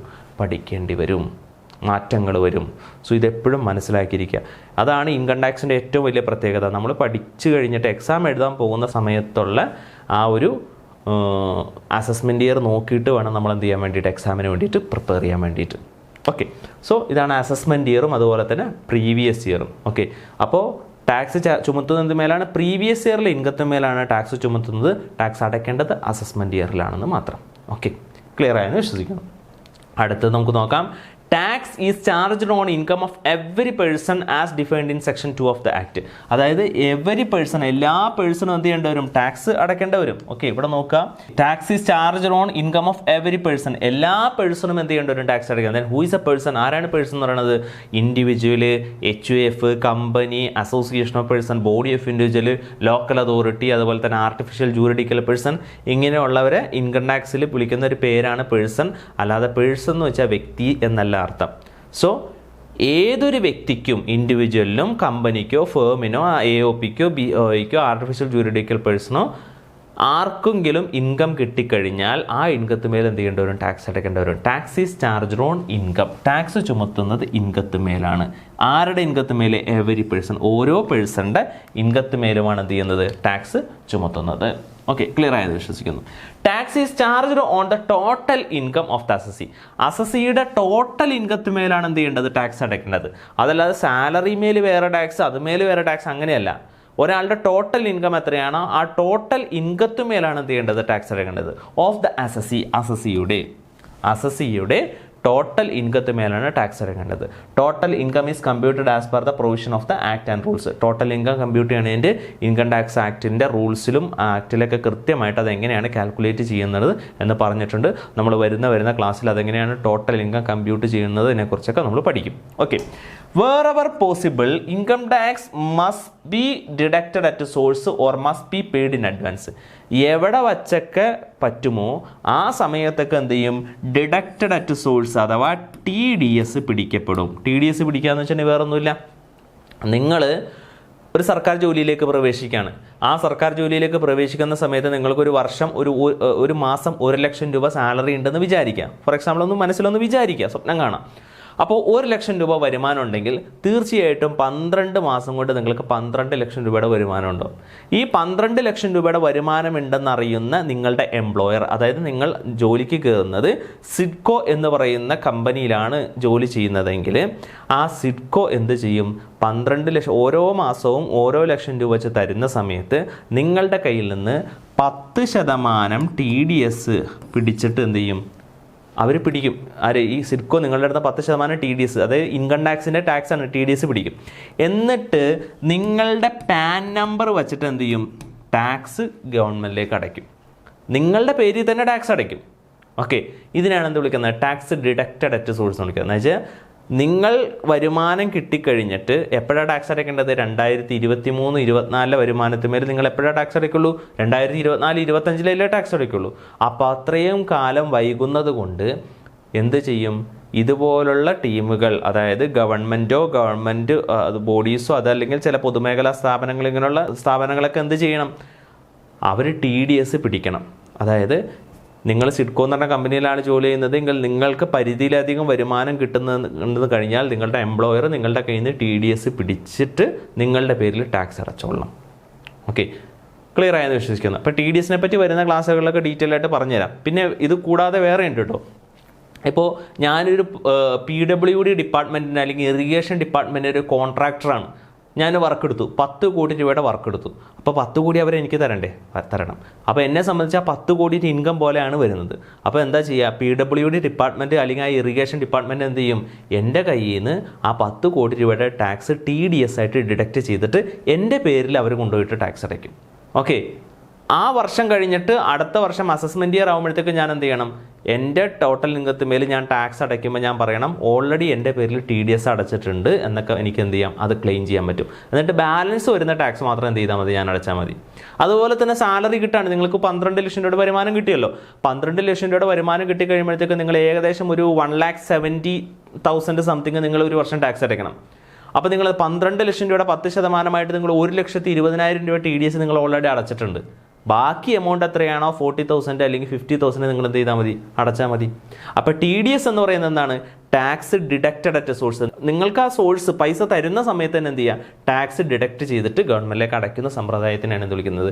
ടാക്സ് ഡിഡക്റ്റഡ് സോഴ്സ് എന്ന് വിളിക്കുന്നത്. അപ്പോൾ ബേസിസ് ഓഫ് ചാർജിൽ പറയുന്ന മെയിൻ ആയിട്ടുള്ളൊരു കാര്യമാണ് TDS പിടിക്കും എന്നുള്ളത്. ഓക്കെ, അതായത് അസസ്മെൻറ്റ് ഇയർ വരെ കാത്തിരിക്കേണ്ടതിൽ അതിന് മുമ്പേ തന്നെ എന്ത് ചെയ്യും? ടാക്സ് പിടിക്കും. ഓക്കെ, ക്ലിയർ ആയെന്ന് വിശ്വസിക്കുന്നു. Then heads of income. നമ്മളെ സംബന്ധിച്ച് മെയിനായിട്ട് ഇൻകം ടാക്സിലുള്ളത് 5 ഹെഡ്സ് ഓഫ് ഇൻകം ആണുള്ളത്. ഇൻകം ഫ്രം സാലറി ഉണ്ട്, ഇൻകം ഫ്രം ഹൗസ് പ്രോപ്പർട്ടി ഉണ്ട്, profit and gain from business of profession, capital gain, income from other source. ഇങ്ങനെ 5 ഹെഡ്സ് ഓഫ് ഇൻകം ആണ് ഉള്ളത്. അപ്പോൾ നമുക്ക് നോക്കാം എന്തൊക്കെയാണ്. സാലറി എന്ന് വെച്ചിട്ടുണ്ടെങ്കിൽ എന്താണ്? എംപ്ലോയി റിലേഷൻഷിപ്പിൻ്റെ ഭാഗമായിട്ട് കിട്ടുന്ന വരുമാനത്തിനാണ് ഇത് വിളിക്കുന്നത് സാലറി എന്ന് വിളിക്കുന്നത്. നിങ്ങളൊരു കോളേജിലോ അല്ലെങ്കിൽ സ്കൂളിലോ അധ്യാപകനാണെന്ന് വിചാരിച്ചു. നിങ്ങൾ എംപ്ലോയി ആണ്, അവർ മാനേജ്മെൻറ്റ് എംപ്ലോയറാണ്. സോ എംപ്ലോയർ റിലേഷൻഷിപ്പിൽ നിങ്ങൾക്ക് കിട്ടുന്ന വരുമാനത്തിന് എന്ത് വിളിക്കും? സാലറി എന്ന് വിളിക്കും. നിങ്ങൾക്ക് മാസം ശമ്പളം തരുന്നുണ്ടാവും. നിങ്ങൾക്ക് ചിലപ്പോൾ നിങ്ങളുടെ എംപ്ലോയർ ചിലപ്പോൾ കാറ് തന്നിട്ടുണ്ടാവും, താമസിക്കാൻ വേണ്ടിയിട്ട് വീട് തന്നിട്ടുണ്ടാവും. സോ ആ ബന്ധത്തിൽ എംപ്ലോയി റിലേഷൻഷിപ്പിൻ്റെ ഭാഗമായിട്ട് നിങ്ങൾക്ക് തന്ന ആ ബന്ധത്തിൽ കിട്ടിയ നിങ്ങളുടെ വരുമാനത്തിന് എന്താ വിളിക്കുക? സാലറി എന്ന് വിളിക്കും. പെൻഷൻ സാലറിയാണ്. എംപ്ലോയർ റിലേഷൻഷിപ്പിൽ ഭാവി ബന്ധപ്പെട്ട് വരുന്നതാണ്. ഗ്രാറ്റുവിറ്റി, അതുപോലെ തന്നെ പെൻഷൻ, അതുപോലെ തന്നെ നിങ്ങൾക്ക് ഇതുമായി ബന്ധപ്പെട്ട് കിട്ടുന്ന എന്തൊക്കെ വരുമാനം ഉണ്ടെങ്കിൽ അതിൽ എന്താ വരിക? സാലറി എന്ന് പറയും. Okay, then what is income from house property? Income from house property എന്ന് വെച്ചിട്ടുണ്ടെങ്കിൽ വേറൊന്നുമില്ല, നമ്മൾ വീട് റെൻറ്റിന് കൊടുക്കുക. അത് വീടാവാം അല്ലെങ്കിൽ കൊമേഴ്ഷ്യൽ ബിൽഡിംഗ് ആവാം. കൊമേഴ്ഷ്യൽ ബിൽഡിങ്ങോ അല്ലെങ്കിൽ വീടോ റെൻറ്റിന് കൊടുത്തിട്ട് വരുമാനം കിട്ടുക, അത് നിങ്ങളെ സംബന്ധിച്ച് എന്താണ്? ഒരു രണ്ടാമത്തെ ടൈപ്പ് ഓഫ് ഇൻകം ആണ്. അപ്പോൾ നിങ്ങൾക്ക് എന്തൊക്കെ വരുമാനം കിട്ടാം? നിങ്ങൾക്ക് ജോലിയുണ്ട്, സാലറി കിട്ടാം. ആ ജോലിയുള്ള നിങ്ങൾക്കൊരു വീടുണ്ട്, ഒരു കൊമേഴ്ഷ്യൽ ബിൽഡിംഗ് ഉണ്ട്, വാടകയ്ക്ക് കൊടുത്തിട്ട് നിങ്ങൾക്ക് വരുമാനം കിട്ടാം. വാടക കൊടുത്തിട്ട് വരുമാനം കിട്ടിക്കഴിഞ്ഞാൽ അത് ഇൻകം ഫ്രം ഹൗസ് പ്രോപ്പർട്ടിയിൽ വരും. മൂന്നാമത്തെയാണ് profit and gain from business. നിങ്ങൾ ബിസിനസ് നടത്താം. പലചരക്ക് കച്ചവടമോ, തുണി കച്ചവടമോ, അല്ലെങ്കിൽ അരിക്കച്ചവടമോ, എന്തെങ്കിലും തരത്തിലുള്ള ഗ്രോസറീസോ, അല്ലെങ്കിൽ എന്ത് ടൈപ്പ് ഓഫ് ബിസിനസ്സോ ആവാം. Okay, so profit and gain from business or profession. അതല്ലെങ്കിൽ നിങ്ങൾ എന്നെപ്പോലെ എന്ത് ചെയ്യുന്നു, പല സ്ഥലത്ത് പോയിട്ട് ക്ലാസ് എടുക്കുന്നു. അപ്പോൾ നിങ്ങൾക്ക് എന്ത് കിട്ടും? പ്രൊഫഷണൽ ഇൻകം കിട്ടും. ഓക്കെ, സാലറി ആയിരിക്കില്ല, അത് പ്രൊഫഷണൽ ഇൻകം ആയിരിക്കും. അതുപോലെ തന്നെ ചില ചാർട്ടേഡ് അക്കൗണ്ടൻസ് പോയിട്ട് എന്ത് ചെയ്യുന്നു, ഫീസ് മേടിച്ചിട്ട് വർക്ക് ചെയ്യുന്നുണ്ട്. സോ അവർക്ക് കിട്ടുന്ന പ്രൊഫഷണൽ ഇൻകമാണ്. ഡോക്ടർമാർക്ക് കിട്ടുന്നതാണ് പ്രൊഫഷണൽ ഇൻകമാണ്. So profit and gain from business of profession, അതായത് ബിസിനസ്സിൽ നിന്ന് പ്രോഫിറ്റ് കിട്ടാം, പ്രൊഫഷനിൽ നിന്ന് എന്ത് കിട്ടാം? ഗെയിൻ കിട്ടാം. സോ ഇതും മറ്റൊരു തരത്തിലുള്ള വരുമാനമാണ്. അടുത്താണ് capital gain. Then what is capital gain? Long time capital gain ഉണ്ട്, ഷോർട്ട് ടൈം ക്യാപിറ്റൽ ഗെയിൻ ഉണ്ട്. എന്താണ് ലോങ് ടൈം ക്യാപിറ്റൽ ഗെയിൻ എന്ന് പറയുന്നത്? നിങ്ങളുടെ കയ്യിൽ ഒരു അസറ്റ് ഉണ്ട്, ഒരു 10 വർഷം മുമ്പ് മേടിച്ച ഒരു ലാൻഡാണ്. ആ ലാൻഡ് എന്ത് ചെയ്തു? 10 വർഷം മുമ്പ് മേടിച്ചത് 3 ലക്ഷം രൂപക്കാണ് മേടിച്ചത്. ഇപ്പോൾ 10 ലക്ഷം രൂപക്ക് വിൽക്കാൻ പോവാണ്. 7 ലക്ഷം രൂപക്ക് നിങ്ങൾക്ക് ലാഭം കിട്ടി. ഇതിനാണ് വിളിക്കുന്നത് ലോങ് ടൈം ക്യാപിറ്റൽ ഗെയിൻ എന്ന് വിളിക്കുന്നത്. ഇതിനടുത്തുണ്ട് ഷോർട്ട് ടൈം ക്യാപിറ്റൽ ഗെയിൻ ആണ്. എന്താണ് ഷോർട്ട് ടൈം ക്യാപിറ്റൽ ഗെയിൻ എന്ന് വിളിക്കുന്നത്? ഷോർട്ട് ടൈം ക്യാപിറ്റൽ ഗെയിൻ എന്ന് വെച്ചിട്ടുണ്ടെങ്കിൽ നിങ്ങളുടെ കയ്യിൽ ഒരു വർഷം അല്ലെങ്കിൽ 2 വർഷത്തിൽ താഴെ നിങ്ങളുടെ കയ്യിൽ ഒരു അസറ്റ് ഉണ്ടാവാം. ഫോർ എക്സാമ്പിൾ, നിങ്ങളൊരു ഷെയർ മേടിച്ചു. ഇപ്പോൾ ഇന്നലെ മേടിച്ച ഷെയർ 100 രൂപക്ക് മേടിച്ച ഷെയറാണ്, അത് 150 രൂപക്ക് കിട്ടും, 50 രൂപ പ്രോഫിറ്റ് കിട്ടി. So that is called as short time capital gain. അപ്പോൾ സാലറിയിൽ നിന്ന് നിങ്ങൾക്ക് വരുമാനം കിട്ടാം, അതേ നിങ്ങൾക്ക് തന്നെ വീട് വാടകയ്ക്ക് കൊടുത്തിട്ടും വരുമാനം കിട്ടാം, ബിസിനസ് നടത്തിയും നിങ്ങൾക്ക് വരുമാനം കിട്ടാം, പ്രൊഫഷനിൽ നിന്നും നിങ്ങൾക്ക് വരുമാനം കിട്ടാം, അതുപോലെ തന്നെ ക്യാപിറ്റൽ അസറ്റ് വിറ്റിട്ട് അതിൽ നിന്നും ലാഭം കിട്ടാം. അതാണ് ക്യാപിറ്റൽ ഗെയിൻ. അടുത്താണ് ഇൻകം ഫ്രം അതർ സോഴ്സ്, അതായത് നിങ്ങൾക്ക് ലോട്ടറിയിൽ നിന്ന് വരുമാനം കിട്ടാം, നിങ്ങൾക്ക് ബാങ്കിൽ നിന്ന് ഇൻട്രസ്റ്റ് കിട്ടാം, അതുപോലെ തന്നെ പലതരത്തിലുള്ള, അതായത് ആദ്യം പറഞ്ഞ 4 ടൈപ്പ് അല്ലാതെ വേറെ ഏത് വരുമാനം ഉണ്ടെങ്കിലും അതിനെ എന്ന് വിളിക്കുന്നതാണ് ഇൻകം ഫ്രം അതർ സോഴ്സ് എന്ന് വിളിക്കും. അഥവാ റെസിജ്വൽ ഇൻകം എന്നും അതിനെ വിളിക്കാറുണ്ട്. ഇൻകം ഫ്രം അതർ സോഴ്സിനെ വിളിക്കാറുണ്ട്. സോ ഇതാണ് 5 ഹെഡ്സ് ഓഫ് ഇൻകം എന്ന് പറയുന്നത്. സോ നമ്മളിന്ന് ഒരുപാട് കാര്യങ്ങൾ, ഇൻകം ടാക്സിൻ്റെ ബേസിക് ആയിട്ടുള്ള കുറച്ച് കൺസെപ്റ്റ്സും കാര്യങ്ങളെല്ലാം നമ്മൾ പഠിച്ചു. സോ ഇതിൽ വരുന്ന കുറച്ചധികം കാര്യങ്ങളുണ്ട്. ക്യാഷ്വൽ ഇൻകം, അതുപോലെ തന്നെ അഗ്രികൾച്ചർ ഇൻകം, അങ്ങനെ കുറേ കാര്യങ്ങളൊക്കെ നമുക്ക് പഠിക്കാനുണ്ട്. സോ അത് വരുന്ന ക്ലാസ്സുകളിൽ നമ്മൾ എന്ത് ചെയ്യും, അതിൻ്റെ വീഡിയോസ് എല്ലാം പ്രൊവൈഡ് ചെയ്യും. സോ നമുക്ക് അതുമായി ബന്ധപ്പെട്ട കുറച്ച് MCQs നമുക്ക് എന്ത് ചെയ്യാം, ഡിസ്കസ് ചെയ്യാം. So when was the income tax act 1961 brought into force, അതായത് ഇൻകം ടാക്സ് ആക്ട് നിലവിൽ വന്നത് ഏത് വർഷമാണ് എന്നുള്ളതാണ് ചോദ്യം.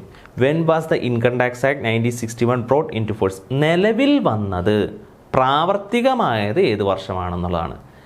April 1, 1951, 1st April 1961, 1st April 1962, 1st April 1972. നമ്മുടെ ആക്ട് വന്നത് 1961-ലാണ്. പക്ഷെ അത് കെയിം ഇൻ ടു ഫോഴ്സ്, അത് പ്രാവർത്തികമായത്, അത് നടപ്പിലാക്കാൻ തുടങ്ങിയത് ഏത് മുതലാണ്? കറക്റ്റ് ആൻസർ സി ആണ്. 1st April 1962 ആണ് കറക്റ്റ് ആയിട്ടുള്ള ആൻസർ.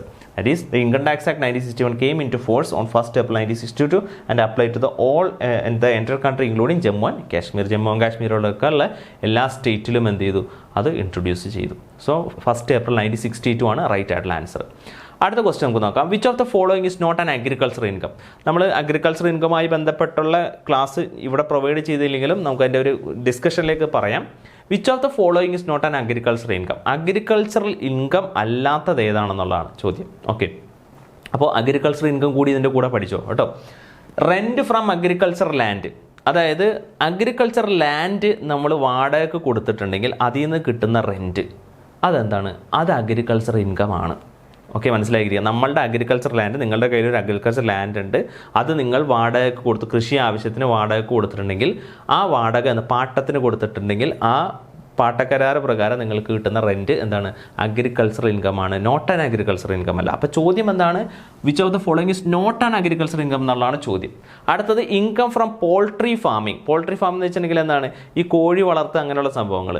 സോ ഈ പറയുന്ന പോൾട്രി ഫാമിംഗ് എന്ന് പറയുന്നത് നമ്മളെ സംബന്ധിച്ച് കാഴ്ചയിൽ നമുക്ക് തോന്നും കൃഷിയാണെന്ന് തോന്നും, പക്ഷെ അതെന്തല്ല, അത് കൃഷിയല്ല. It's a not an agriculture income. അപ്പോൾ which of the following is not an agriculture income? Income from poultry farming ആണ്. എന്ത്? ഇൻകം ഫ്രം പോൾട്രി ഫാമിംഗ് ആണ് നമ്മളെ സംബന്ധിച്ച് എന്ത് ഇൻകം എന്ന് പറയുന്നത്? നോട്ട് ആൻ അഗ്രികൾച്ചർ ഇൻകം എന്ന് പറയുന്നത്. അഗ്രികൾച്ചർ ലാൻഡിൽ നിന്ന് കിട്ടുന്ന റെൻറ്റ് അഗ്രികൾച്ചർ ഇൻകം ആണ്. സെയിൽ ഓഫ് അഗ്രികൾച്ചർ പ്രൊഡ്യൂസ്, നിങ്ങളൊരു അഗ്രികൾച്ചർ പ്രൊഡ്യൂസ് എന്ത് ചെയ്തു? കൃഷിയൊക്കെ ചെയ്തിട്ട് പല പ്രൊഡക്റ്റുകളൊക്കെ ഉണ്ടാവില്ലേ, അതായത് വെണ്ടയോ അല്ലെങ്കിൽ പയറോ അങ്ങനെയുള്ള അഗ്രികൾച്ചർ പ്രൊഡ്യൂസുകൾ ഇന്ന് വിറ്റിട്ട് നിങ്ങൾക്ക് ലാഭം കിട്ടിക്കഴിഞ്ഞാൽ എന്താണ്? അത് അഗ്രികൾച്ചർ ഇൻകം ആണ്, നോട്ട് ആൻ അഗ്രികൾച്ചർ ഇൻകം അല്ല. സോ ഇത് അഗ്രികൾച്ചർ ഇൻകം ആണ്, ഇതും അഗ്രികൾച്ചർ ഇൻകം ആണ്. Income from processing agriculture produce process ചെയ്തിട്ട് നിങ്ങൾക്ക് എന്തെങ്കിലും വരുമാനം കിട്ടും, അതും അഗ്രികൾച്ചർ ഇൻകം ആണ്. നോട്ട് ആൻ അഗ്രികൾച്ചർ ഇൻകം ഏതാണ്? ഇതാണ് ഇൻകം ഫ്രം പോൾട്രി ഫാമിംഗ് ആണ്. Okay, so the right answer is B, income from poultry farming ആണ്. So income from poultry farming is specifically excluded from definition of the agricultural income. Okay, അടുത്ത question, what is the rate of tax on casual income in India? അപ്പോൾ casual ഇൻകത്തെക്കുറിച്ച് ഞാനിവിടെ കൃത്യമായിട്ട് ഇതിൻ്റെ നമ്മുടെ ക്ലാസ്സിൽ പറഞ്ഞില്ല എങ്കിലും അതുമായി ബന്ധപ്പെട്ടുള്ള ഒരു MCQനും അതിൽ ഡിസ്കഷനിലേക്ക് നമുക്കൊന്ന് പോകാം. What is the rate of tax of casual income? Casual income എന്ന് വെച്ച് കഴിഞ്ഞിട്ടുണ്ടെങ്കിൽ വേറൊന്നുമല്ല, നമുക്ക് ലോട്ടറിയൊക്കെ അടിച്ച് കിട്ടുന്ന വരുമാനം ഉണ്ടല്ലോ, അതിനൊക്കെയാണ് എന്ത് വിളിക്കുന്നത്? കാഷ്വൽ ഇൻകം എന്ന് വിളിക്കുന്നത്. അതായത് റിപ്പീറ്റഡ് നേച്ചറിലല്ല, നോൺ റിപ്പീറ്റഡ് നേച്ചറിലുള്ള വരുമാനത്തിനെയാണ് കാഷ്വൽ ഇൻകം എന്ന് വിളിക്കുന്നത്. അതായത് വല്ലപ്പോഴും കിട്ടുന്ന, അപ്രതീക്ഷിതമായിട്ട് കിട്ടുന്ന, അൺഎക്സ്പെക്റ്റഡ് ആയിട്ട് കിട്ടുന്ന ഇൻകത്തിനെയൊക്കെയാണ് എന്ന് വിളിക്കുന്നത് കാഷ്വൽ ഇൻകം എന്ന് വിളിക്കുന്നത്. അതിൽ നമുക്ക് ഏറ്റവും ഉദാഹരണമായിട്ട് പറയാൻ പറ്റുക ലോട്ടറി ഉണ്ട്, ഗ്യാംബ്ലിങ്, ഗെയിമിങ്, ചൂതാട്ടമൊക്കെ കളിക്കുക, അതൊക്കെ നമുക്ക് അൺഎക്സ്പെക്റ്റഡ് ആയിട്ട് കിട്ടുന്ന ആണ്, റെഗുലർ ഇൻകം അല്ല. ഓക്കെ, തന്നെയല്ല അതെന്താണ്, അതൊരു ഇൻഡൈജീനസ് ആയിട്ടുള്ള അസന്മാർഗികമായിട്ടുള്ള രീതിയിൽ കിട്ടുന്ന ഒരു വരുമാനം കൂടിയാണ് ഇത്തരത്തിലുള്ള ഗ്യാംബ്ലിങ്, ബെറ്റിങ് പോലുള്ള പരിപാടികളൊക്കെ. So what is the rate of tax on casual income? Casual ഇൻകത്തിന് നമ്മൾ എത്ര ശതമാനം ടാക്സ് അടയ്ക്കേണ്ടത്? 10% 20% 30% 40% എന്നുള്ളതാണ് ചോദ്യം. നമ്മളെ സംബന്ധിച്ച് ബാക്കിയുള്ള ഏത് വരുമാനത്തിനും എന്ന് വെച്ചിട്ടുണ്ടെങ്കിൽ salary, house property, profit and gain from business of profession, capital gain പോലുള്ള വേറെ ഏത് ടൈപ്പ് ഓഫ് വരുമാനത്തിന്മേലും നമ്മൾ ടാക്സ് അടയ്ക്കേണ്ടത് എങ്ങനെയാണ്? സ്ലാബ് റേറ്റിലാണ് ടാക്സ് അടയ്ക്കുന്നത്. എങ്ങനെയാണ്? സ്ലാബ് റേറ്റിലാണ് ടാക്സ് അടയ്ക്കേണ്ടത്. സ്ലാബ് റേറ്റ് എന്ന് വെച്ചിട്ടുണ്ടെങ്കിൽ നിങ്ങൾക്ക് 2.5 ലക്ഷം രൂപയിൽ താഴെയാണെങ്കിൽ നിങ്ങൾ ടാക്സ് അടയ്ക്കേണ്ട നില്ലാണ്. 2.5 ലക്ഷം മുതൽ 5 ലക്ഷം വരെയുള്ള വരുമാനത്തിന്മേൽ നിങ്ങൾ എന്ത് ചെയ്യണം? 5% ടാക്സ് അടയ്ക്കണം. 5 ലക്ഷം മുതൽ 10 ലക്ഷം വരെയുള്ള വരുമാനത്തിന്മേൽ 20% ടാക്സ് അടയ്ക്കണം. 10 ലക്ഷത്തിന് മുകളിലാണെങ്കിൽ നിങ്ങൾ 30% ടാക്സ് അടയ്ക്കണം. ഇതാണ് സ്ലാബ് റേറ്റ്. പക്ഷേ നിങ്ങൾക്ക് കിട്ടുന്ന വരുമാനം ലോട്ടറി ഇൻകമാണ് അഥവാ കാഷ്വൽ ഇൻകമാണ് നിങ്ങൾക്ക് കിട്ടുന്നതെങ്കിൽ നിങ്ങൾ ഫിക്സഡ് ആയിട്ട് എന്ത് ചെയ്തോളണം? 30% ടാക്സ് അടച്ചോളണം. ഓക്കെ, സോ റൈറ്റ് ആൻസർ ഏതാണ്? 30% ആണ്. Okay, so that is casual income is taxed at a flat rate of 30% with no deduction is allowed. Deductions ഒന്നും ക്ലെയിം ചെയ്യാൻ പറ്റില്ല. നിങ്ങൾക്ക് 10 ലക്ഷം രൂപ ലോട്ടറി അടിച്ചു സാർ, ഞാൻ 10 ലക്ഷം രൂപയുടെ ലോട്ടറി അടിച്ചെങ്കിൽ 1 ലക്ഷം രൂപയ്ക്ക് ഞാൻ ലോട്ടറി ടിക്കറ്റ് എടുത്തു, ആ 1 ലക്ഷം രൂപ നമുക്ക് ഡിഡക്റ്റ് ചെയ്യാൻ പറ്റുമോ? പറ്റില്ല. ഒരു ഡിഡക്ഷൻസോ ക്ലെയിമിങ്ങോ ഒന്നും നമുക്ക് പറ്റില്ല. ലോട്ടറി എത്രയാണോ വിൻ ചെയ്തത്, ആ വിൻ ചെയ്ത എമൗണ്ട് മേൽ 30% നമ്മൾ എന്ത് ചെയ്യണം? നമ്മൾ ടാക്സ് അടയ്ക്കേണ്ടി വരും. ഇപ്പോൾ നിങ്ങൾ കേട്ടിട്ടുണ്ടാവില്ലേ, ഇപ്പോൾ ഓണം ബമ്പറൊക്കെ കിട്ടിയ ആളുകൾ എത്ര കോടി കിട്ടിക്കഴിഞ്ഞാലും എന്ത് ചെയ്തോളണം? 30% ടാക്സ് ഇൻകം ടാക്സ് ആയിട്ട് നമ്മൾ അടയ്ക്കേണ്ടി വരും. പിന്നെ വേറെയും കുറേ ടാക്സുകളൊക്കെ ഉണ്ട്. എനിവേ ഇൻകം ടാക്സിൽ വരുമ്പോൾ 30% ടാക്സ് എന്ത് ചെയ്യേണ്ടി വരും? അടയ്ക്കേണ്ട ഒരു ഫ്ലാറ്റ് റേറ്റിൽ നമ്മൾ ടാക്സ് അടയ്ക്കേണ്ടതായിട്ട് വരും. അടുത്ത ക്വസ്റ്റ്യൻ നോക്കാം. Which body issues notifications and circulars four income tax administration in India? Okay, ആരാണ് ഇൻകം ടാക്സുമായി ബന്ധപ്പെട്ടുള്ള നോട്ടിഫിക്കേഷൻസ് കാര്യങ്ങളെല്ലാം ഇറക്കുന്നത്? നമ്മൾ ഓൾറെഡി പഠിച്ചതാണ്, വീഡിയോയിൽ പഠിച്ചതാണ്. റിസർവ് ബാങ്ക് ആണോ? അല്ല. Central board of direct tax ആണോ? മിനിസ്ട്രി ഓഫ് കോർപ്പറേറ്റ് അഫയേഴ്സ് ആണോ? Securities and exchange board of SEBI ആണോ? ആരാണ്? ഇൻകം ടാക്സുമായി ബന്ധപ്പെട്ടുള്ള അഡ്മിനിസ്ട്രേഷനും സർക്കുലേഴ്സ് ഒക്കെ ഇറക്കുന്നത് ആരാ? Central board of direct tax ആണ്, അഥവാ CBDT ആണ്. Central board of direct tax ആണ്. The CBDT is responsible for issuing notifications and circulars for tax administration. Okay, അടുത്ത ക്വസ്റ്റിലേക്ക് നമുക്ക് നോക്കാം. Which of the following is not included under the heads of income as per section 14? അതായത് നമ്മൾ 5 heads of income നമ്മൾ പഠിച്ചു. അപ്പോൾ ഇതിൽ ആ 5 ഹെഡ്സ് ഓഫ് ഇൻകത്തിൽ ഇൻക്ലൂഡഡ് അല്ലാത്ത ഇൻകം ഇതിലേതാണ്? സാലറി നമ്മൾ പഠിച്ചതാണ്. ഇൻകം ഫ്രം സാലറി എന്ന് പറയുന്നത് 5 ഹെഡ്സിൽ വരുന്നതാണ്. ഇൻകം ഫ്രം ഹൗസ് പ്രോപ്പർട്ടി, വീട് വാടകയ്ക്ക് കൊടുത്ത് കിട്ടുന്ന വരുമാനം 5 ഹെഡ്സിൽ വരുന്നതാണ്. അഗ്രികൾച്ചർ ഇൻകം ഏതിൽ വരുന്നില്ല? 5 ഹെഡ്സിൽ വരുന്നില്ല. അഗ്രികൾച്ചർ ഇൻകം എന്താണ്? എക്സംപ്റ്റഡ് ആണ്. മനസ്സിലാക്കിയിരിക്കുക, കൃഷിയിൽ നിന്ന് നിങ്ങൾക്ക് വരുമാനം കിട്ടിക്കഴിഞ്ഞാൽ അത് ഫുള്ളി എക്സംപ്റ്റഡ് ആണ്, 5 ഹെഡ്സിൽ വരുന്നില്ല. ഇൻകം ഫ്രം അതർ സോഴ്സ് എന്തിൽ വരുന്നുണ്ട്? ഇൻകം ഫ്രം 5 ഹെഡ്സിൽ വരുന്നുണ്ട്. സാലറി വരുന്നുണ്ട്, ഹൗസ് പ്രോപ്പർട്ടി വരുന്നുണ്ട്, അതുപോലെ തന്നെ എന്താണ്? Profit and gain from business of profession വരുന്നുണ്ട്, ക്യാപിറ്റൽ ഗെയിൻ വരുന്നുണ്ട്. 5ാമത്തെ ഇൻകം ഫ്രം അതർ സോഴ്സ്. അപ്പോൾ ഇതിലില്ലാത്ത ഏതാ? 5 ഹെഡ്സിൽ ഇല്ലാത്തതാ? അഗ്രികൾച്ചർ ഇൻകം ആണ് ഇല്ലാത്തത്. So the right answer is C, agriculture income ആണ്. Agriculture income is exempt from tax and not included under the 5 heads. 5 ഹെഡ്സിൽ included ആയിട്ടില്ല. So clear ആയെന്ന് വിശ്വസിക്കുന്നു. അടുത്ത ക്വസ്റ്റിലേക്ക് നമുക്ക് പോകാം. What type of tax is income tax? Income tax എന്ന് വെച്ചാൽ എന്ത് ടാക്സ് ആണ്? ഡയറക്റ്റ് ടാക്സ് ആണോ? ഇൻഡയറക്റ്റ് ടാക്സ് ആണോ? Both direct and indirect tax ആണോ? None of the both. Simple question ആണ്. ഡയറക്റ്റ് ടാക്സ് ആണ് എന്ന് പറയുന്നത്. Okay, income tax is direct tax levied on the income or profit of individuals or entities. So അടുത്ത ക്വസ്റ്റിനിലേക്ക് നമുക്ക് നോക്കാം. സ്റ്റേറ്റ്മെന്റ് ടൈപ്പ് ക്വസ്റ്റൻ ആണത്. ഫസ്റ്റ് സ്റ്റേറ്റ്മെന്റ് നോക്കാം. Income tax is a direct tax levied on the income of individuals and entities. അതായത് income tax എന്ന് പറയുന്നത് അതൊരു ഡയറക്റ്റ് ടാക്സ് ആണ്. And it is levied on income of ഇൻഡിവിജ്വൽസിൻ്റെയും അതുപോലെ തന്നെ എൻറ്റിറ്റീസ് എന്ന് പറയുമ്പോൾ HUF ആവും, കമ്പനി ആവും, ഫേം ആവും, AOP BO ആവും. എനിവേ ഈ പറയുന്ന ആളുകളുടെ ഇൻകത്തിന്മേൽ ചുമത്തുന്ന ഒരു ടാക്സ് ആണ് ഇൻകം ടാക്സ്. അതൊരു ഡയറക്റ്റ് ടാക്സ് ആണെന്നാണ് പറയുന്നത്. സോ എനിവേ സ്റ്റേറ്റ്മെന്റ് 1 ഏതായാലും കറക്റ്റ് ആണ്.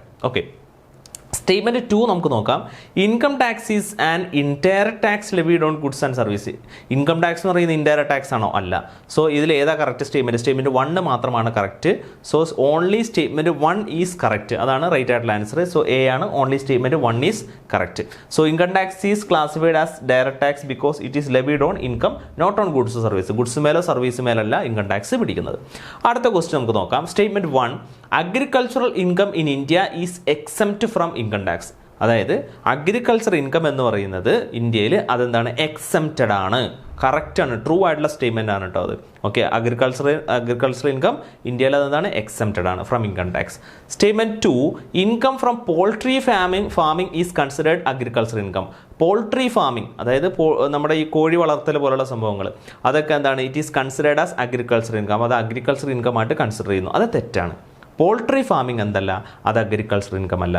അഗ്രികൾച്ചർ എന്ന് വെച്ചാൽ പ്യുവർ അഗ്രികൾച്ചർ ആണ്, അതായത് കൃഷി ചെയ്തുണ്ടാക്കുന്ന വരുമാനമാണ്. ഓക്കെ, സോ ഒരിക്കലും പോൾട്രി ഫാമിംഗ് അഗ്രികൾച്ചർ ഇൻകത്തിൽ വരില്ല. സോ ഇവിടെയും ഒന്നാമത്തെ സ്റ്റേറ്റ്മെന്റ് ആണ് correct. Only statement 1 is correct ആണ്. So only statement 1 is correct. So option A ആണ്. So agriculture income is exempt, but income from poultry farming does not qualify as agriculture income.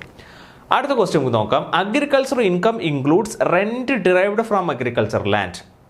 Okay, അത് statement 1 ആണ് കേട്ടോ. So ഇവിടെ ഒരു missing വന്നിട്ടുണ്ട്. ഇത് statement 1 ആണ്. Agricultural income includes rent derived from agriculture land. Agriculture income എന്ന് പറയുന്നത് എന്താണ്? അഗ്രികൾച്ചർ ലാൻഡിൽ നിന്ന് കിട്ടുന്ന റെന്റ് അഗ്രികൾച്ചർ ഇൻകം ആണ് എന്ന് പറയുന്നു. അത് സ്റ്റേറ്റ്മെന്റ് 1 കറക്റ്റ് ആണ്. Statement 2, income from bee hiving is classified as an agriculture income. Income from bee hiving അതായത് നമ്മൾ തേനീച്ച വളർത്തുക. So income from bee hiving is classified agriculture income. അതായത് ബീ ഹൈവിംഗ് അഗ്രികൾച്ചർ ഇൻകം ആണെന്ന് പറയുന്നു. ഓക്കെ, അപ്പോൾ 2 statement കൊടുക്കണം. ഏതാണ് answer? Only statement 1 is correct. Statement 1 മാത്രമാണ് correct. Income from bee hiving എന്തല്ല? അഗ്രികൾച്ചർ ഇൻകം അല്ല.